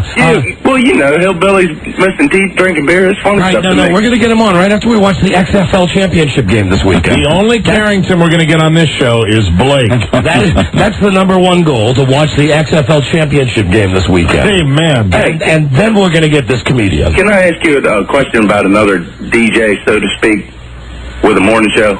No, we're not allowed to because talk about that. they'll delete it out. They delete that out. We're not allowed to talk about If I that. don't say his name, you guys We're know who I'm still talking not about. allowed to talk about All right, it. what about him? Okay, I just want to know your opinion. He's national radio show. Here's my opinion. Based out of Chicago. I swear to God, this is my opinion about whoever you're talking about. Let's hear it. Just listen. Whoa. That's an earful. Oh, man, USDA Prime. There you go. Take that, my friend. That's an earful. There you go. Thank you. Thank you. Bye-bye. That commentary on another disc jockey from my ass was brought to you by www.egars.com. And there's several rules, you know. The hottest cigar site on the planet. I mean, there's several rules. We just basically don't enjoy talking about other disc jockeys. I mean, we like it when we bring it up. Yeah, when we bring it up, but we like it on our own terms. And I don't mind hearing if someone wants to get in a war with us, if there's some disc jockey talking about us. But generally, if you just want to call and go, hey, I'd like to know what you think about, the nose picker in Chicago. The bottom line is, we don't. Yeah, or I'd like to know what you think about the Breakfast Flake show in Kalamazoo, Michigan. We really don't spend a lot of time thinking about others. No, we do not. We're that self-absorbed. Hey, is this Marv Albert on the inside line, Charlie, on line 5? Really? Well, that's like a hotline, right? Line number 5? Yes, that's a private line. Who just picked that up? Did you pick it up, Charlie?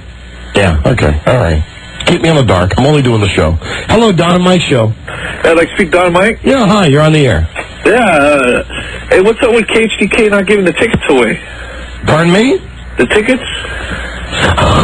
Okay, what do you mean? I don't follow. I don't follow. You're calling from Sacramento. Hello? I think he hung up. He just hung up. He was ill-prepared. Hey, Don? Yeah, Mike. What's the deal? Hello, Don and Mike show. Hey, Rob. Hey. Hi. How you doing? I'm all right. What's going on? Not much. All right, well, we're real busy. What can we do for you? I just want to talk to them big guys out there. About what, sir? Just about my day. No. No? No, the answer is no. I got a big fart I wanted to give him. You got what you want to do on the air? Yeah. Okay, hold on. All right, thank you. All right. Don? Hey, Don. Hold on a second, sir. All right. Don? Yeah, yes, Rob. Yeah, right, I'll read that. No, Don, there's a guy who wants to fart on the air. No, I don't want to talk to him. Yeah, he doesn't want to talk to you, sir. Oh, that's not too bad. I got a nice juicy one for Mike, then. Hold on. Hold on, let me get Mike. Hey, Mike? Yeah. Come here, I got a phone call for you. All right. Hey, Rob, give the phone to Mike. Hello. Hey, this is Mike. a nice one, boy. I can't hold it much longer. Oh. I know. Jesus Christ. Now hang up. No! That was me! Don? Yes. There you go. That was brilliant. There he goes. I'm confused. You know, there's so many up-and-coming comedians in the world that call this show. Mm-hmm. You know, this is like the Mitzi Gaynor of radio. And that's the broad that runs the Comedy Store. Is that her name? Mitzi Shore. What's her name? Mitzi Shore. That's Pauly Shore's mother, right? Right. Right. Mitzi Gaynor was a fantastic entertainer. Right. That rhymed, Mike. Yes. Charlie, I'm going to break now. I don't care if Marv Albert's ready or not. We'll be right back. Number 1, Arbitron Radio, the Don and Mike Show. They don't want to see no pain. Don and Mike. Right. You got Marv yet? Charles? Anybody? Anyone? You getting him now? Well, Marv Albert is going to be on the show in a second. Hello, Don and Mike Show. We'll take a call first. Hello, Don and Mike. Don? Yes. Doggone it. I want to let you know that I resent the fact that you do not like young and upcoming comedians. You what? Well, your comment on that last caller about up-and-coming comedians. All right, this is not a place for them to hone and refine their craft. And it might be a good idea to buy a real nice cell phone. Hello, Don and Mike Show. Hey, Don, you know what's happened to your calls lately? It's 4:20, and we just passed 4:20. Oh, right, that's pot day. Right. Right. You know all the guys, all the gang code guys who call and say 420? Oh, yeah. Right. That's what it is. Today's the holiday. Right, 420. Now, Rob, not only is it Hitler's birthday, but it's also the pot day. Boy, this is my favorite day on every front. Why did I even get out of bed today? And you're right, it just turned, as we're doing the show live on the East Coast, it's just after 4:20 p.m. on 420. We need a war.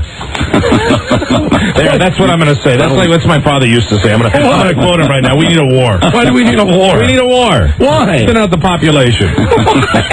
Come on, get out of here. We need a war. Well, to quote Jeremy Coleman, I bet they're using a lot of pot papers. Pot papers today. Pot papers. Hello, Don and Mike Show. Hey, what's happening, fellas? Hey, buddy. Hey, you know what? When you guys get your pad out in there in the Big Apple, make sure you put webcams in every room so we can keep an eye on you. Now Just one room. Yeah, it'll just be just one large bedroom with One large with a sink. Oh, maybe one in each corner then, so we can get it from every angle. Especially Buzz. I want to see that butt crack. Oh, jeez. All right, goodbye, homo. All right. Yeah, it's 420, and it's Hitler's birthday. Hey, Mom, let's get baked, and then let's hate. Bake and hate kind of rhyme, right? Bake and hate. Bake and hate. That's Rob Spiewak's new restaurant, his new bakery. The Bake and Hate. Hi, everybody, I'm Bake. And I'm Hate. We're the Bake and Hate Show. Bake and Hate. Hello, Don and Mike. Hi, I got Big Dynamite. Yes, you're talking with us. Hello. Hey, how you doing? How you doing? Is this the how you doing guy? Yeah, how you doing? No, this is not the how you doing guy. You got him on line one, Charlie? Yeah, all right, hold on. Here we go, everybody. NBA playoffs, in fact, start this weekend. Big time in sports. Lots going on. And joining us now to briefly talk about the NBA playoffs, we're glad to have him back with us, is our friend Marv Albert. Hi, Marv. Hey, guys, how you doing? Howdy. How great is it that finally the regular season is over and the games count? Well, the playoffs are always terrific. The regular season, obviously, if the players want to continue, getting the money that they do get because of television, unfortunately, you got to play 82 games. There's no other way around it. But I think that when we do Sunday games on NBC or the TNT games, we're kind of spoiled because they usually are playing out of their minds. So we are, I'm seeing a lot of good games. So it's different when you're, watching your local team and it's a long stretch, 82 games, and things aren't going well.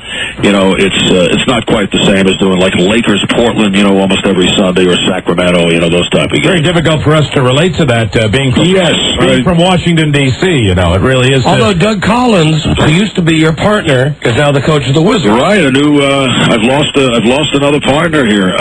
Doug actually will continue, doing the broadcast during the playoffs, but everybody's been asking me about Doug and about Michael, and I keep saying that, I know Doug feels that Popeye Jones and Tyrone Nesby and Jahidi White are very nice people, but somehow I don't think that's the reason he's going there. Now, bring me up to speed. When Michael was Doug Collins the coach of the Bulls when Michael first came into the league? Oh, sure, yes. Now, they didn't get along then, right? Well, it was especially, I think it might have been exaggerated in terms of not getting along, but I think at the time, both obviously were younger. I think Doug's approach is a little different, and I think Michael had different ideas at that time, and probably would not have hired him, if he felt that. But there was the feeling that Doug may have been forced out because Michael was not that pleased with certain things at the time. But obviously, that whatever it was, they patched it up because I know that they've had a pretty good relationship, and Michael has great respect for him, and obviously would not have brought him back if that was the case. Do you get a feel working with the guy as your broadcast partner that he's chomping at the bit to get back into the NBA?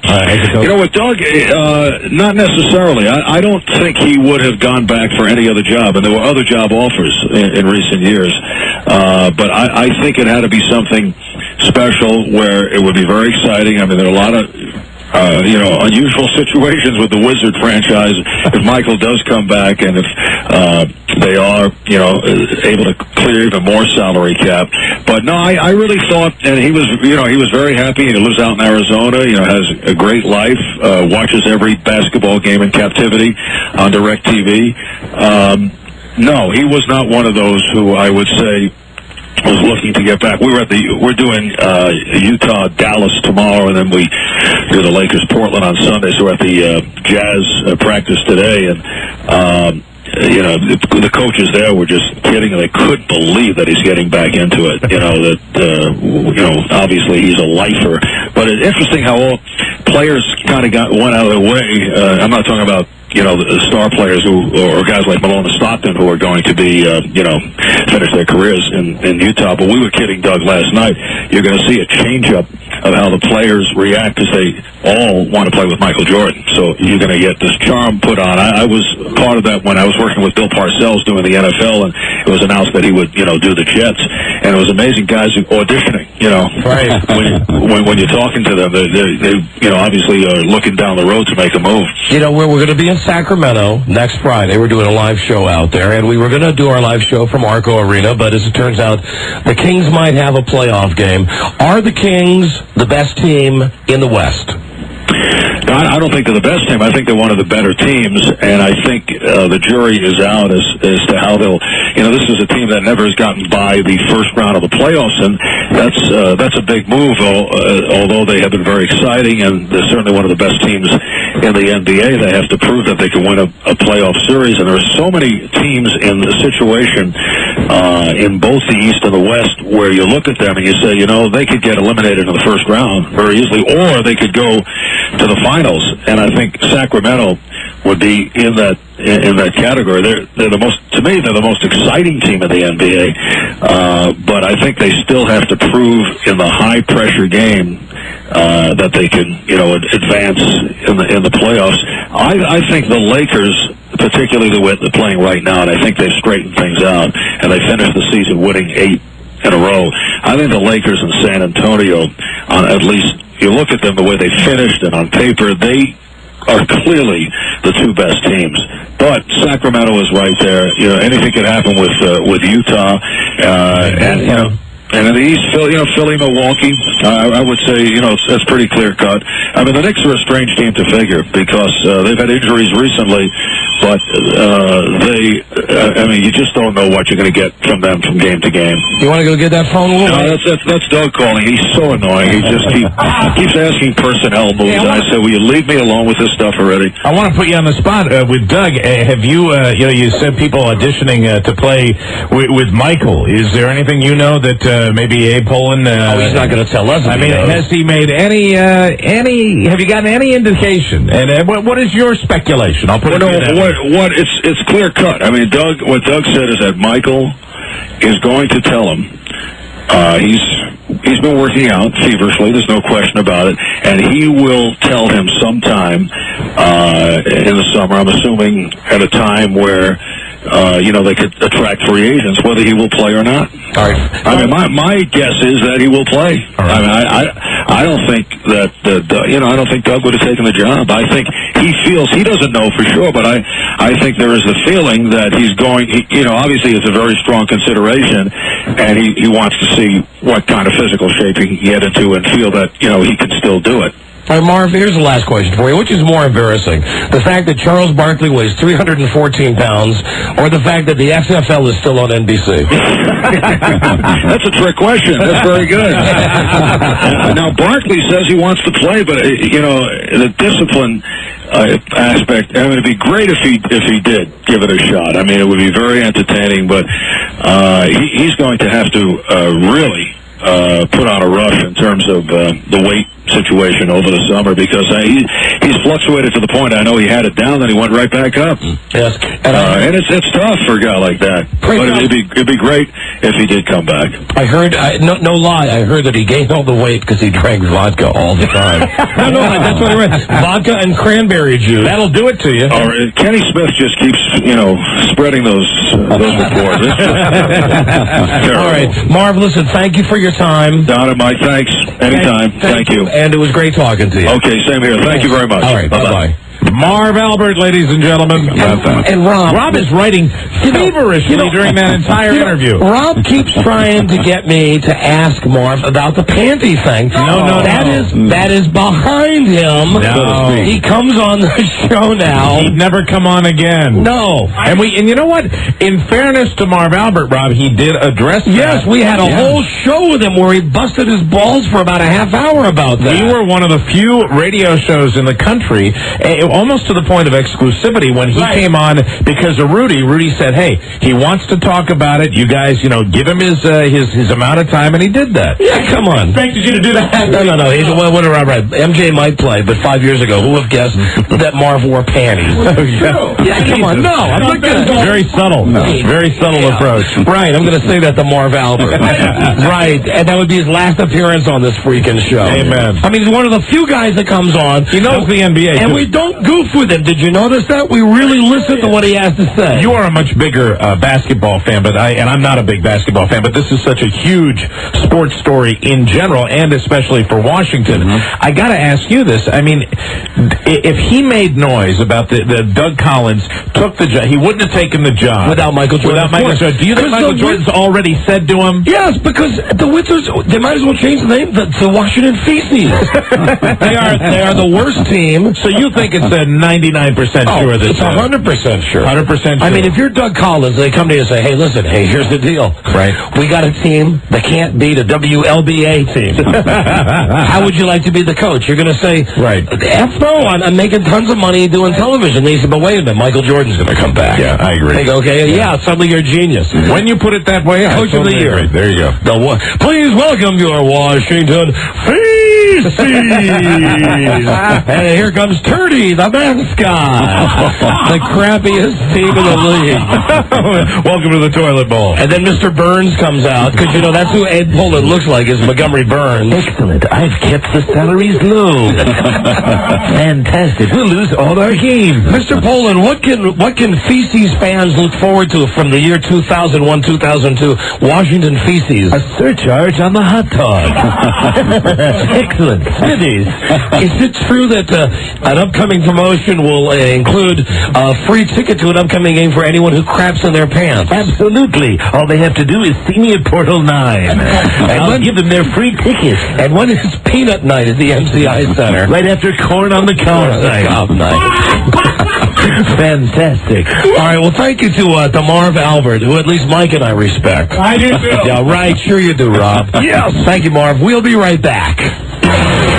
Number 1 Arbitron Radio, the Don and Mike Show. I want you to know that I appreciate you looking out for Bobby. Bobby, what are you kidding me? You've been a huge help with my uncle. That one don't need any help. Out of jail on a medical. Makes me laugh. That's right, we're talking about you cagey fuck. Huh? Who do Don? Do. Don and Mike. All right. Fantastic. We are coming to you today from Manhattan, from WNEW, the happiest radio station I have ever worked at. You could. Hello, Don and Mike Show. Hello. Hey, Don? Yeah, Mike. What are we? Part of a team. Hello, Don and Mike. Hello? Yeah, you're on the air. Hey, Don and Mike. Yeah. It's Tony from Sacramento. Hi, Tony. My family's coming to New York in a couple of weeks, and I thought maybe you guys had some suggestions on where we could go. And don't stay at the Plaza. You know what? They should change the name of the Plaza to Auschwitz. Oh my God! Wow. You know, I got a good restaurant recommendation. On Hitler's birthday, I shouldn't have said that. Do you like Italian food? Yeah. Joey Paisano's. And spend all your time at the CBS store. You know, the NBC store doesn't have a lot of inventory, but if you go to the CBS store, they are just loaded with all sorts of great stuff. You can spend a day in there. Let me just say, if you're, and I call myself, I'm in a club called KA, and that is Keychain Aficionados. There you go. Right. If you like keychains, go to the CBS store. Mm-hmm. They have the best keychains in the world. They really do. And, you know, people say because, the NBC store has more space. Right. That doesn't make a difference. We've got the better employees. And furthermore, if you really want to have fun when you come to New York, take the WNEW tour. Yes.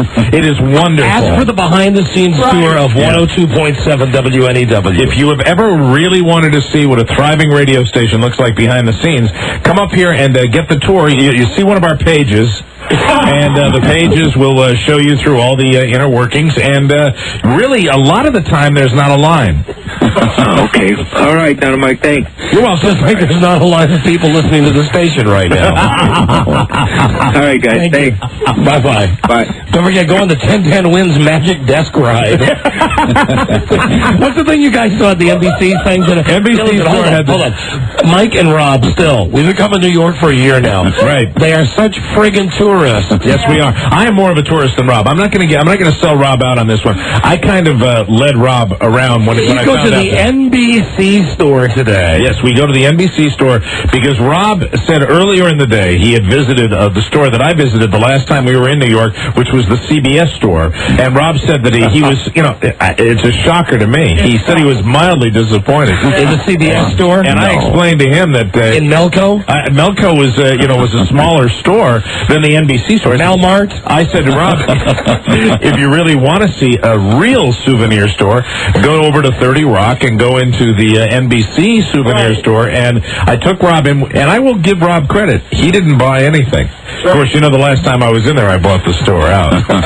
But he didn't buy a thing, and we left. But as we were walking out, there was the Conan O'Brien Magic Desk Ride upstairs. What the hell is that? Al Roker's Be a Weather Forecaster game, and the Late Night with Jay Leno. Ruin your reputation, Rob. Ruin your reputation. What is the Conan O'Brien Magic Desk Ride? What you do is you sit at Conan's desk, and there's a protruding...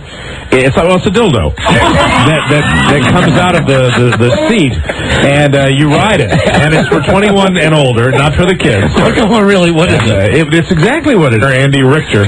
Oh, it's Andy Richter's penis. It's his penis. That's what it was used as the model. And then all it is really like, you ever go to the supermarket and see the pony ride that goes up and down? It's the same motion. It's penetration. Penetration. You are on a level. You're actually harnessed inside, just above his. Oh, desk. Mike, this is getting me hot. All right, here we go. Take a listen. Oh, thank you. I think that's going to be just lovely. You've ridden it then. Lovely. WWW. Oh, my God. Is that horrible? Oh. Do we have any spray in here? Do you have spray, Buzz? My Buzz, God. that spray. Buzz, did you bring spray? Yeah. Buzz Burbank wants spray. Oh, God damn, that smells Great, quick. www.egars.com. That's Spray. the hottest cigar site on the planet. Over here. Over here. Sponsor our friends. Can you really smell it? No, but this is preemptive. I could tell by the reaction. Defensive wall. Hey, Buzz, hold on. Pass that over for a second. Which? What, this? Yeah, pass that over. Oh, no. These are personal. Come on, pass it over. Pass it over. No. Look at his queer Marlo Thomas, that girl, dop kit that he had. I use these plastic bags because I've had, like, shampoo and stuff leak on my clothes in transit. Can I please see the bag? Crap, I'm going to regret this. Let's see what Buzz's toiletries are. Like most of us, when we go on the road, we carry what the men call a dop kit, which is a leather thing. Anal-ese. Yeah, I told you I'd regret it. Okay, he has his. Why don't we? You know what? Moose. To be fair, we ought to break all of ours out. Yeah, we ought to show. I don't have mine with me. How convenient. Yeah, isn't that funny? He has his. He has his 3-in-1 maximum hold moose. Yeah, you need that. He has his. What's that? It's you know what? This cheap is imitation cologne. You cheap bastard! I got into a This pin. is if you're too cheap to buy Calvin Klein CK1. Right, it's a cologne. This costs $4. I got that at a corner drugstore because I couldn't get to a real store to get real cologne. Then we have. Oh, I know what this is for. Is that hand lotion? Don't leave home without This is the Skin Smoothing Complex Nivea. Can't blame a man for that, but some of the major hotels. Hey, does the Park Central have hand lotion in it, boys? Yes, it does. And this is a tube of something called Stay Hard. Yes, and you know what? It works. Now, what were you embarrassed about, Buzz? The fact that you have a tube of Neutrogena Healthy Skin? Well, yeah, all right, you know what? I'll give you this. You look at this. If you looked at the products in here, you wouldn't know if this was a man's or a woman's. Right. Because, let me show you what a man's looks like. Hold on, because let me just show you right here. On this fake Calvin Klein perfume that he has, it says for a man or a woman. Well, that's true with CK1 as well. A woman could have Neutrogena Healthy Skin. Don, I present to you, it is not the content. It is the bag itself. All right, let me see your bag. You got your bag? I want to show you what they're supposed to look like. All right, go ahead. But I have another bag that has, shaving cream. Sure you do. What, you think I don't shave? There you go, Buzz. Which I have, toothpaste. There you go. No, I know you had your face waxed. All right, Mike, what do you got? Sorry. Let me go through Mike's. It's a brown bag. Yes, but you can't see through it. No, you can't. Well, what does Mike have? Oh, look at all Mike's stuff. We've got Ban Roll-On. That is my brand of deodorant. That's full size that I brought up here. We've got an electric razor. That's a beard trimmer. Oh, I'm sorry. There's the electric razor. There's mine, Orelco, the finest electric razor made. Clearasil? Yeah, Clearasil. I don't use it very often, but I use it in case I get a blister. His own shampoo. Right.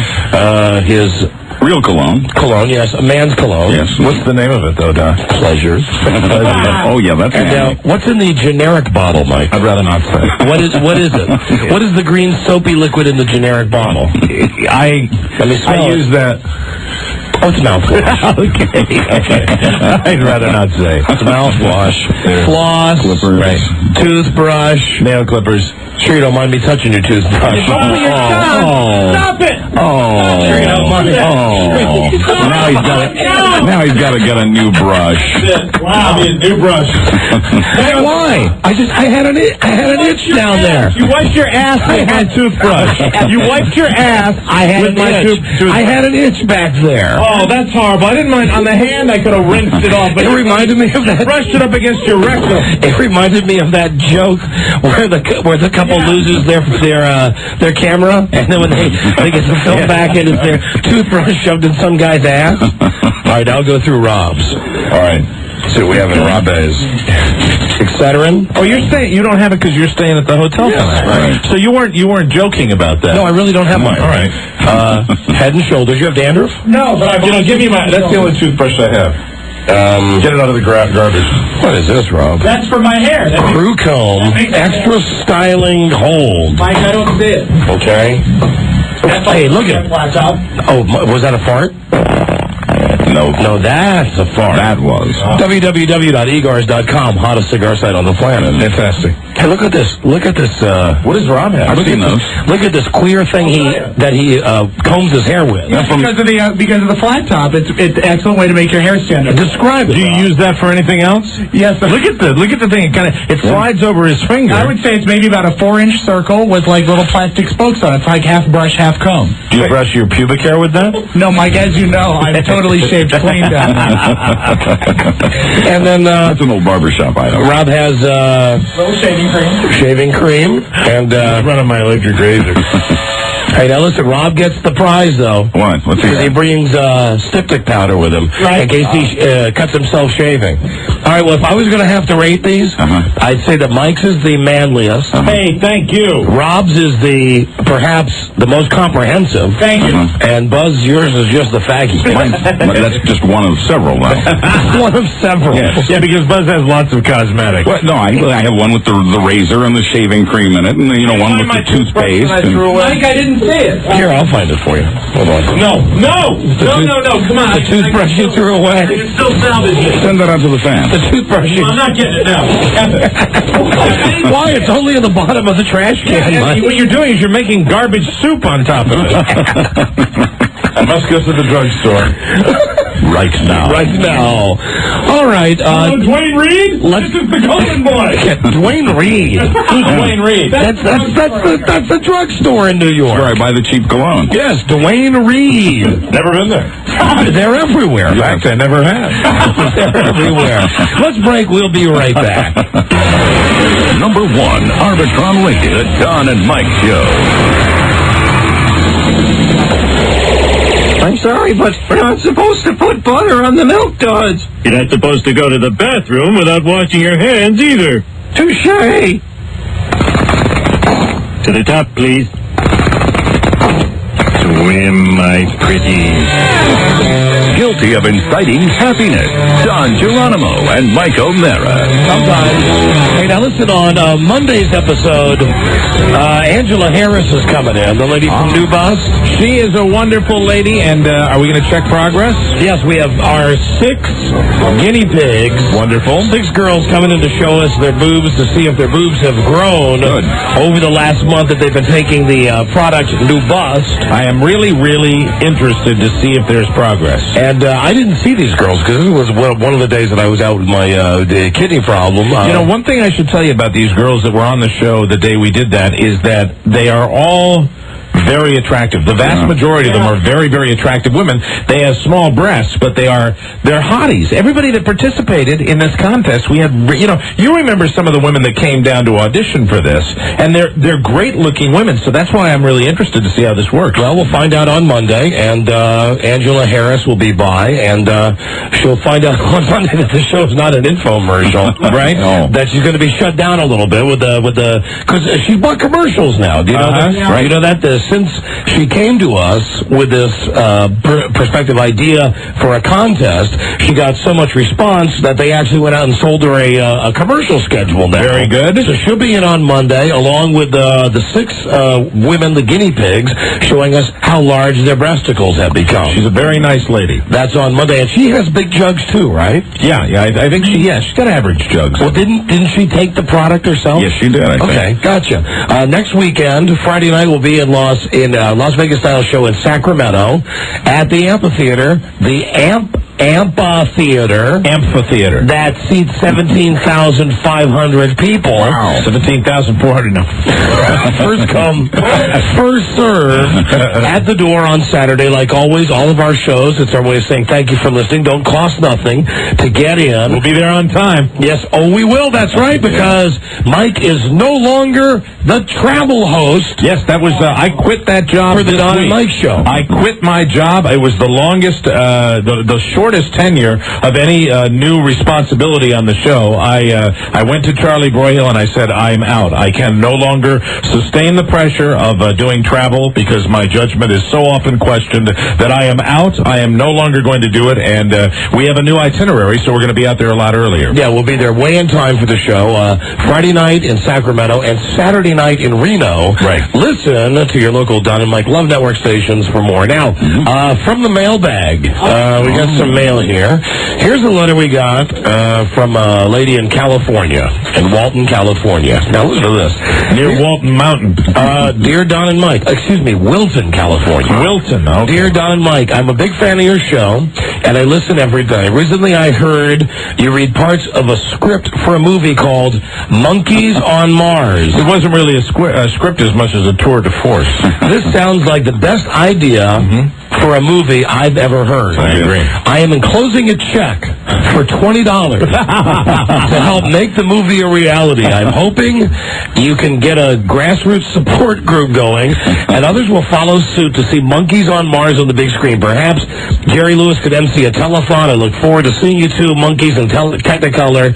And this comes from Rosemary Fajan, and as you can see, she wrote us a check for $20, and in the memo column it says, for Monkeys on Mars movie. Wow. Man, that's not necessary. Who's the check made out? It's made out to Don and Mike radio show. Wow, I guess what account is that going to go in? I wonder. I don't. Think they'd let you cash that one? Well, I'll try to run it through them. You have a backer now. See what happens. Yeah. Call her up and tell her that she's officially on board. Just say you're cashing it to buy props. Yes. Your line's busy. She's probably excited, probably calling all her friends saying, I am the new producer of Monkeys on Mars. Well, thus far, that's the most money we've received for the script, so yes, she's our number one backer on Very that. exciting. Okay, here's another letter. And this letter comes from the tri-state area, right here outside New York, from lovely Hazlet, New Jersey. Dear Don and Mike, I seriously believe that one of these women is my soulmate. I think it's Pamela Anderson.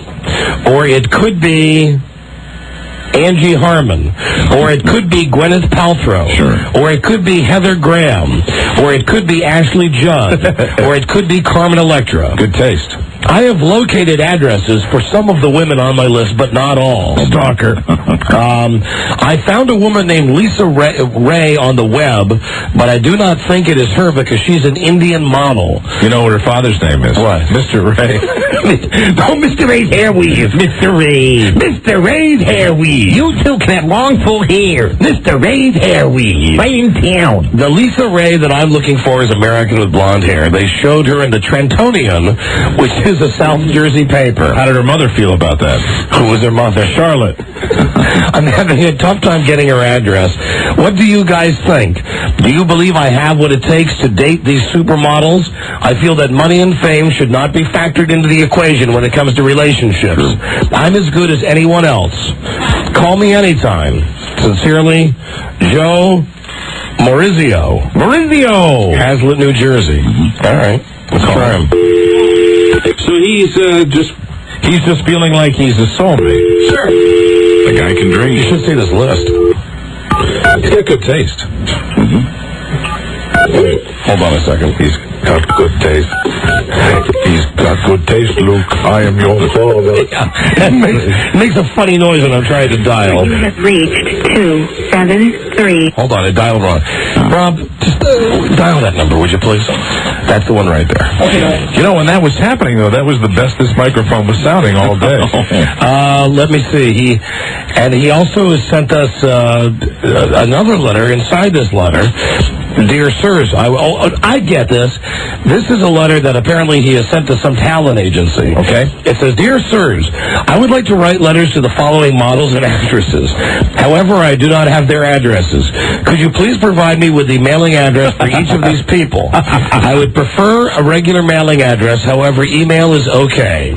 Any help you can provide will be greatly appreciated. And then he goes through the list of women. Lisa Ray, crowned Miss February of the American Dreams calendar of 2002. That's the top of his list right there. Yes, then a girl named Candace Krugar, then a girl named Kylie Bax, then These must be supermodels.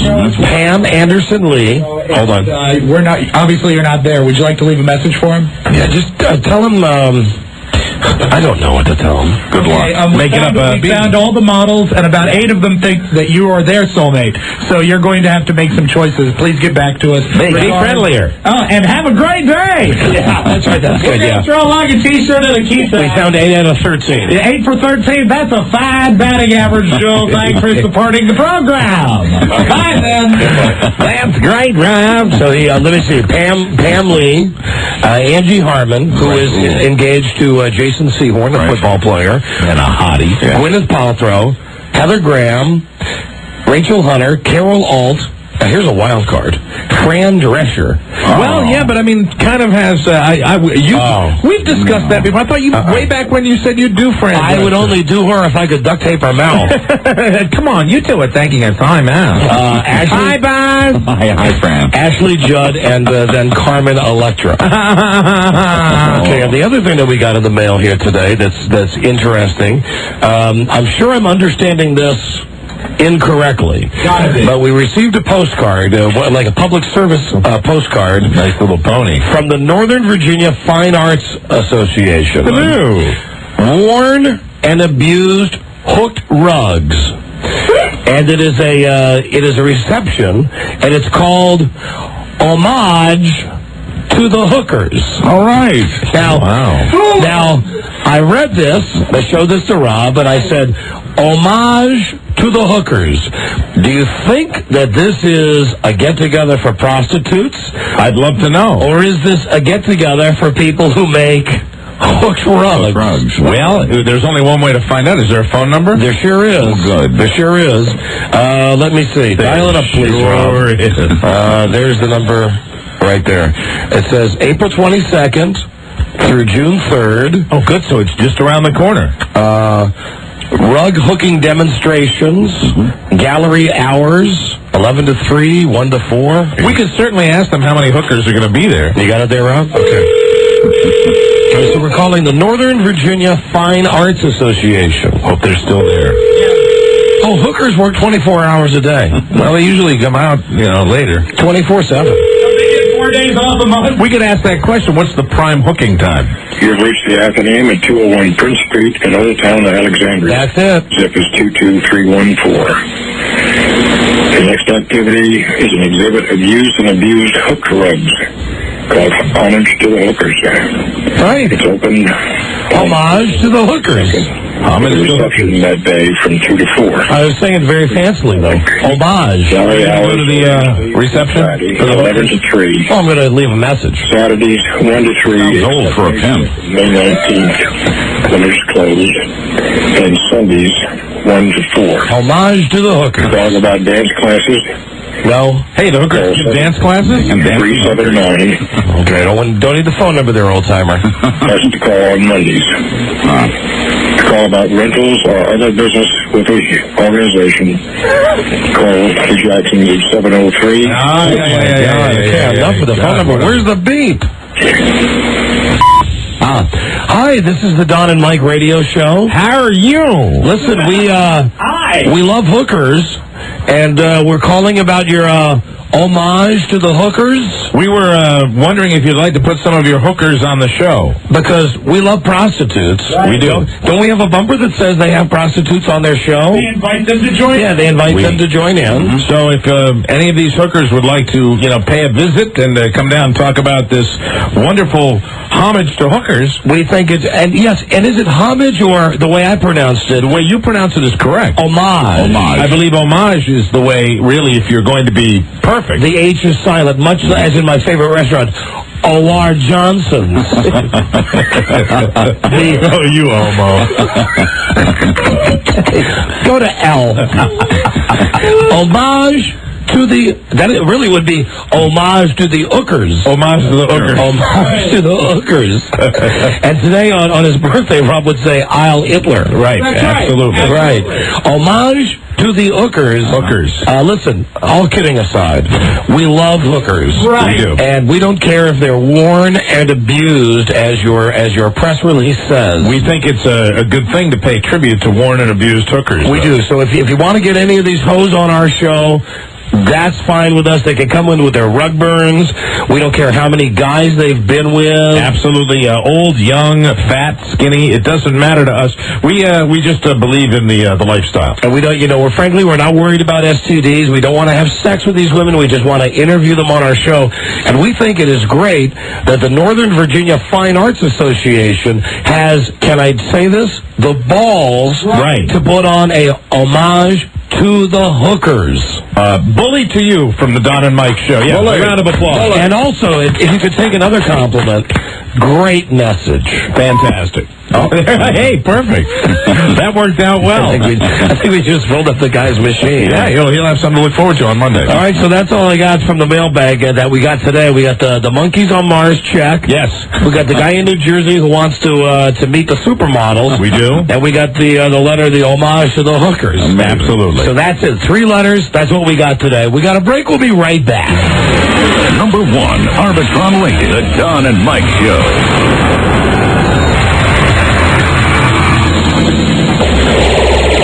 They're quite willing to kill off nature, for a cheap buck, and then just point the finger at somebody else for why the job's disappeared.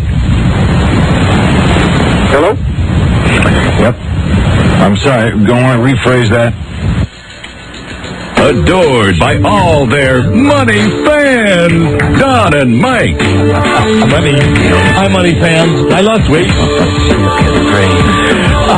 I play soccer. Rob, it's your turn. I don't know. Have you seen my outline? Show's too inside right now. We'll move it back outside for you. A Friday favorite. And listen, someone had called at the beginning of the show today and said, on the Mystery Jeopardy. Yes, the Mystery Jeopardy game. On the Mystery Jeopardy, I bet it's going to be Rip Torn. Mystery Jeopardy game. Because the Tom Green movie that has Rip Torn in it. And while that is a fine suggestion, we know that the Tom Green movie will tank. Yes. And furthermore, there is someone else on the scene who's hotter than Rip Torn. Ladies and gentlemen, and it's not Tom Green. Please say hello to Ann Robinson. Goodbye. You are the weakest link. Hello, Ann. Hello. Can I tell you something? You share. Fire away. It's good to be here. Your crotch smells. Of course it does. I have a series of maladies that I could share with you. Lots of my crotches smell. Even the 2 crotches. I have 2. You have 2 crotches. I'm a hermaphrodite, with my genitals on the outside and on the inside. The male part is on the outside. The inside part has the female part. Ann Robinson, of course, is the host of the show The Weakest Link. Right. You are the weakest link. And my microphone is drooping. It is. You are the weakest link. Goodbye. Who manages your equipment around here? Well, you're looking at him right here. His name is Rob Spiewak. He's a dollar. Absolutely. I have an insult for you. What is it? You seem to feebly pride yourself on a vast store of useless knowledge. You should know that all of your trivia is mindless and embarrassing, and you should occupy your time with more worthy pursuits like shrinking your own head. Oh, that was an insult for Rob? You are the weakest link. Goodbye. Now, all of this being mean and bitchy stuff, this is phony, right? This is totally phony. I don't mind telling you, I'm actually a very charming lady, but I actually have a series of maladies that no one knows about. I'm very, very ill. Very, very ill. What's wrong with you? Would you like my list? There's a list? The reason I'm in a bad mood is that basically I have very, very serious health issues. Cystitis? Oh, you got the VBFs. I have halitosis, trouble with lactation, an ingrown heel, water on the knee, and a Charlie horse today. And didn't I just hear, and am I not now smelling a VBF? It's BO. I have horrible body odor. No. That was, I'm gonna say it, that was a vaginal blood fart. It was. Yes, it was. I apologize, but you will hear many things emanating from my body. That is why I'm in a very bad mood. That was a VBF. Do you have an insult for me? Of course I do. Dawn. Look at me. Insult me. I would like to insult you right now. Insult me. Flatulence in the XFL. Worthy pursuits, young man. That should get you far in life. As they go the everyman. You will go to your grave without finding the meaning of life. Congratulations on dedicating your life to preventing your food from touching. Goodbye. You are the weakest link. What about Buzz? Can you insult Buzz? Such decisiveness is usually found when squirrels try to cross the road. Make a decision, Buzz. The clock is ticking. And soon at the home you can decide whether or not to have fruit in your Jell-O. Okay. You are the weakest link. Goodbye. Oh, Buzz's mic was not turned on there. Hello, Buzz. Hello, Ann. Yes. Make a fist, boy. I'll try. What about a fist and you will no longer be the weakest link? Now, I know Mike O'Mara's not here right now. Would you insult him? Of course. I talked about health problems earlier. A liver that will soon explode, matching his exploding brain and his lack of knowledge. And the golden boy will no longer be golden because it will only be golden when he lies in his own urine. Dehydrated due to lack of alcohol poisoning. Yesterday, Mike will die. He will die penniless and an alcoholic. Goodbye. What about our producer, Charles Broyhill? You are an impolite, monosyllabic Neanderthal with atrocious table manners and a foul smell emanating from your nether regions, Charlie Broyhill. Clicks and grunts and bad table manners as your knuckles drag along the ground as you go to dinner and eat with your hands instead of the utensils provided by all of your lovely friends. You are a Neanderthal boy. You are the weakest link. Goodbye. Now, what about Regis? Come on, you keep getting compared to Regis. I don't fear Regis. I have issues to deal with. My tooth decay and my pyorrhea. Serious problems you don't realize. You don't see super close-ups of me with my mouth open. I have a bleeding gum problem constantly, and I have chronic flatulence, and I'm also suffering from a variety of STDs. You have STDs? I do. I have chlamydia, serious chlamydia. I have open sores all over my body underneath my leather long coat that covers me from head to toe because I'm such a hideous physical specimen. I, in truth, am the weakest link. Goodbye. You have scabies? I have a mild hangover, post-nasal drip of pulled hamstrings, forgetfulness, diabetes, hypoglycemia, and an infected great toe. I am my own weakest link. My body is falling apart. I have hair on my palms, hair on the back of my neck. I have hair under my arms, of course, because I'm European, that goes all the way halfway down to my flank, which is covered with horrible sores due to my impetigo. Your flank. Oh, do you have shingles? I have inverted genitalia, protruding legions, chalky, shrunken liver, webbed toes, brittle nails, alopecia, gangrene, several varieties of pox, cataracts, optical skies, yeast infections in my vagina, eye, and toes, nostrils that will shut, useless adrenal glands, an unfunctioning pituitary, a blind left eye, and I'm 30% deaf. Life is not good for me. I am, in truth, the weakest link. Goodbye. Well, then, if you have all of these maladies, that's just the top of it. I'm just skimming the surface. How can you possibly come on television and yell at these people and tell them they're stupid and insult them? And look at this. You are a walking scab. I am walking scab, and you can't see that because I'm covered up with foundation makeup when I do the show. You can see now because I'm on the radio. I have not put on my makeup, and you can see just how horrible this face is. Disfigured. I am a leper. Did I mention that to you also? No, you're a leper. I have severe leprosy. Look at my fingers. They're practically falling off because I am the weakest link. Goodbye. It's very, very, and of course a bit of cancer. Oh. Just a little bit. Enough to make me cranky. Just a sprinkling of cancer on top. Yes, not to mention my missing nipple. Too much phlegm, too little saliva. Maybe the nipple fell off. Did you ever think maybe you had like leprosy in your nipple? It would be impossible for me to tell due to the pain of my club foot. I have a great deal of health problems and health issues. You cannot tell because you notice how I stand still and straight and I don't move because if I was to move about, I would drag my club foot across the stage and it would be the weakest link falling flat on her arse. Yes, now, how much editing do you have to do on the show, the weakest link? I don't pay attention to the editing and I don't pay attention to the direction or any of the TV production issues. I simply go home to nurse my swollen pancreas. I do know that on the Regis show, the Millionaire show, it takes them about, because he's such an old fool, it takes them about 5 hours to make a 1 hour show. I cannot occupy my time with all of your American, all of you Yank people that are making television shows. If I did that, I would not be able to focus on the missing link. I would have to go home every evening and watch television when in fact I have to pay attention to my odd combination of diarrhea and constipation.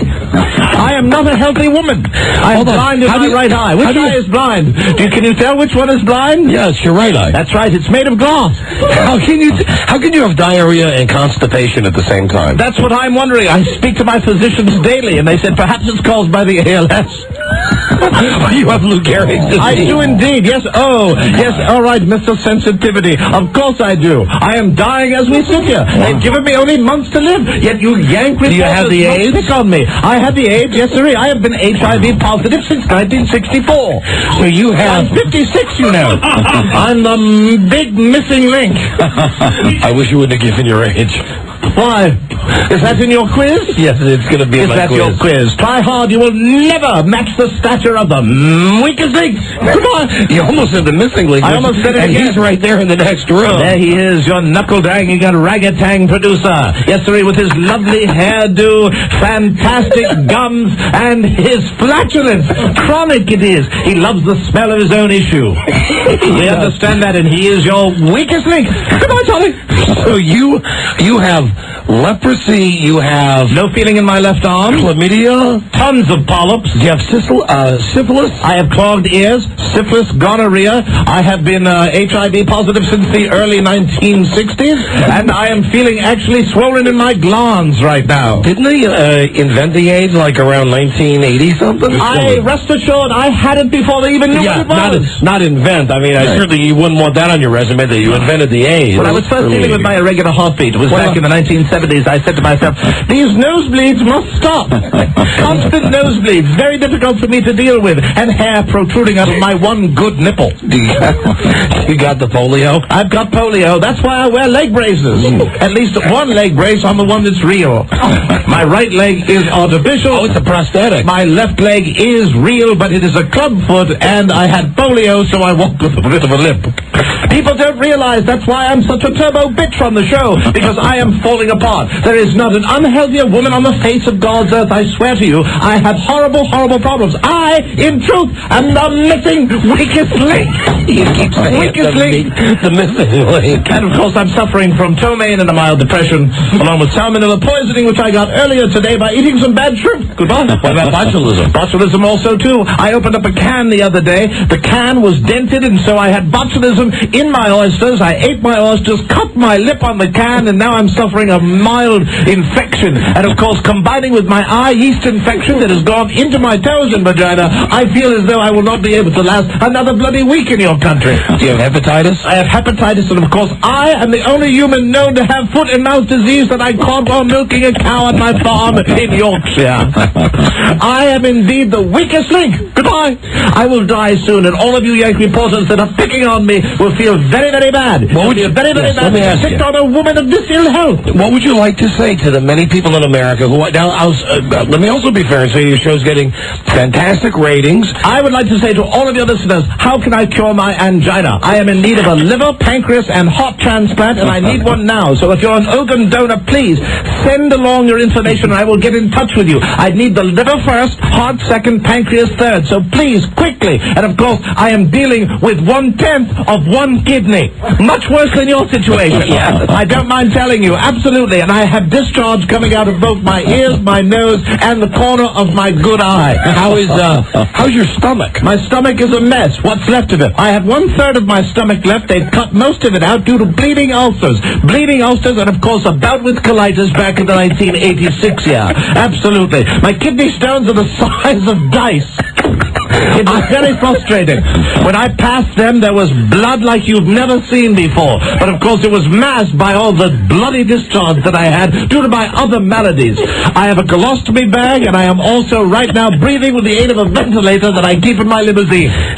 You know, and to see you on this show, The Weakest Link, I would never know that you're this ill. Well, my non-functioning pituitary has allowed me to be cloudy enough that I'm able to present myself like a fine television host, not the simple feed that I really am. I am the host of The Weakest Link, and there he is with his hairy knuckles pressing away at the phone, your producer appearing busy with all of his accoutrements, his technical supplies, The Weakest Link, Charlie Roy Hill. Can we hurry? I'm late for dialysis. I am sorry. It's going to be necessary right now. Well, there it goes. I came in here and you wanted to host the show, your little Jeopardy game, but unfortunately, my incontinence has caused a large puddle to form. Look at I that. told you right now, Anne Robinson is not a healthy woman. I have wet myself. I have soiled my leather pants.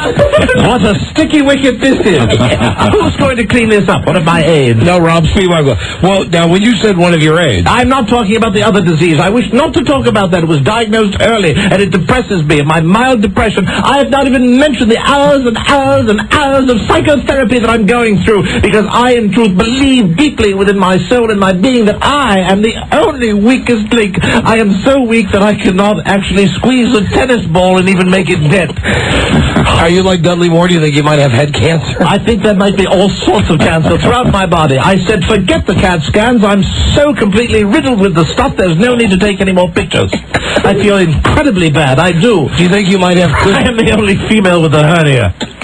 Do you think you might have cussy pantser? I think I might have everything. Everything. Cussy pantser. How clever. You're reversing the letters. I know exactly what you're saying. Right, because I can't say. Down there, of where we do not speak, yeah. You can come down and take a smell and you find out how healthy I am. Think you have...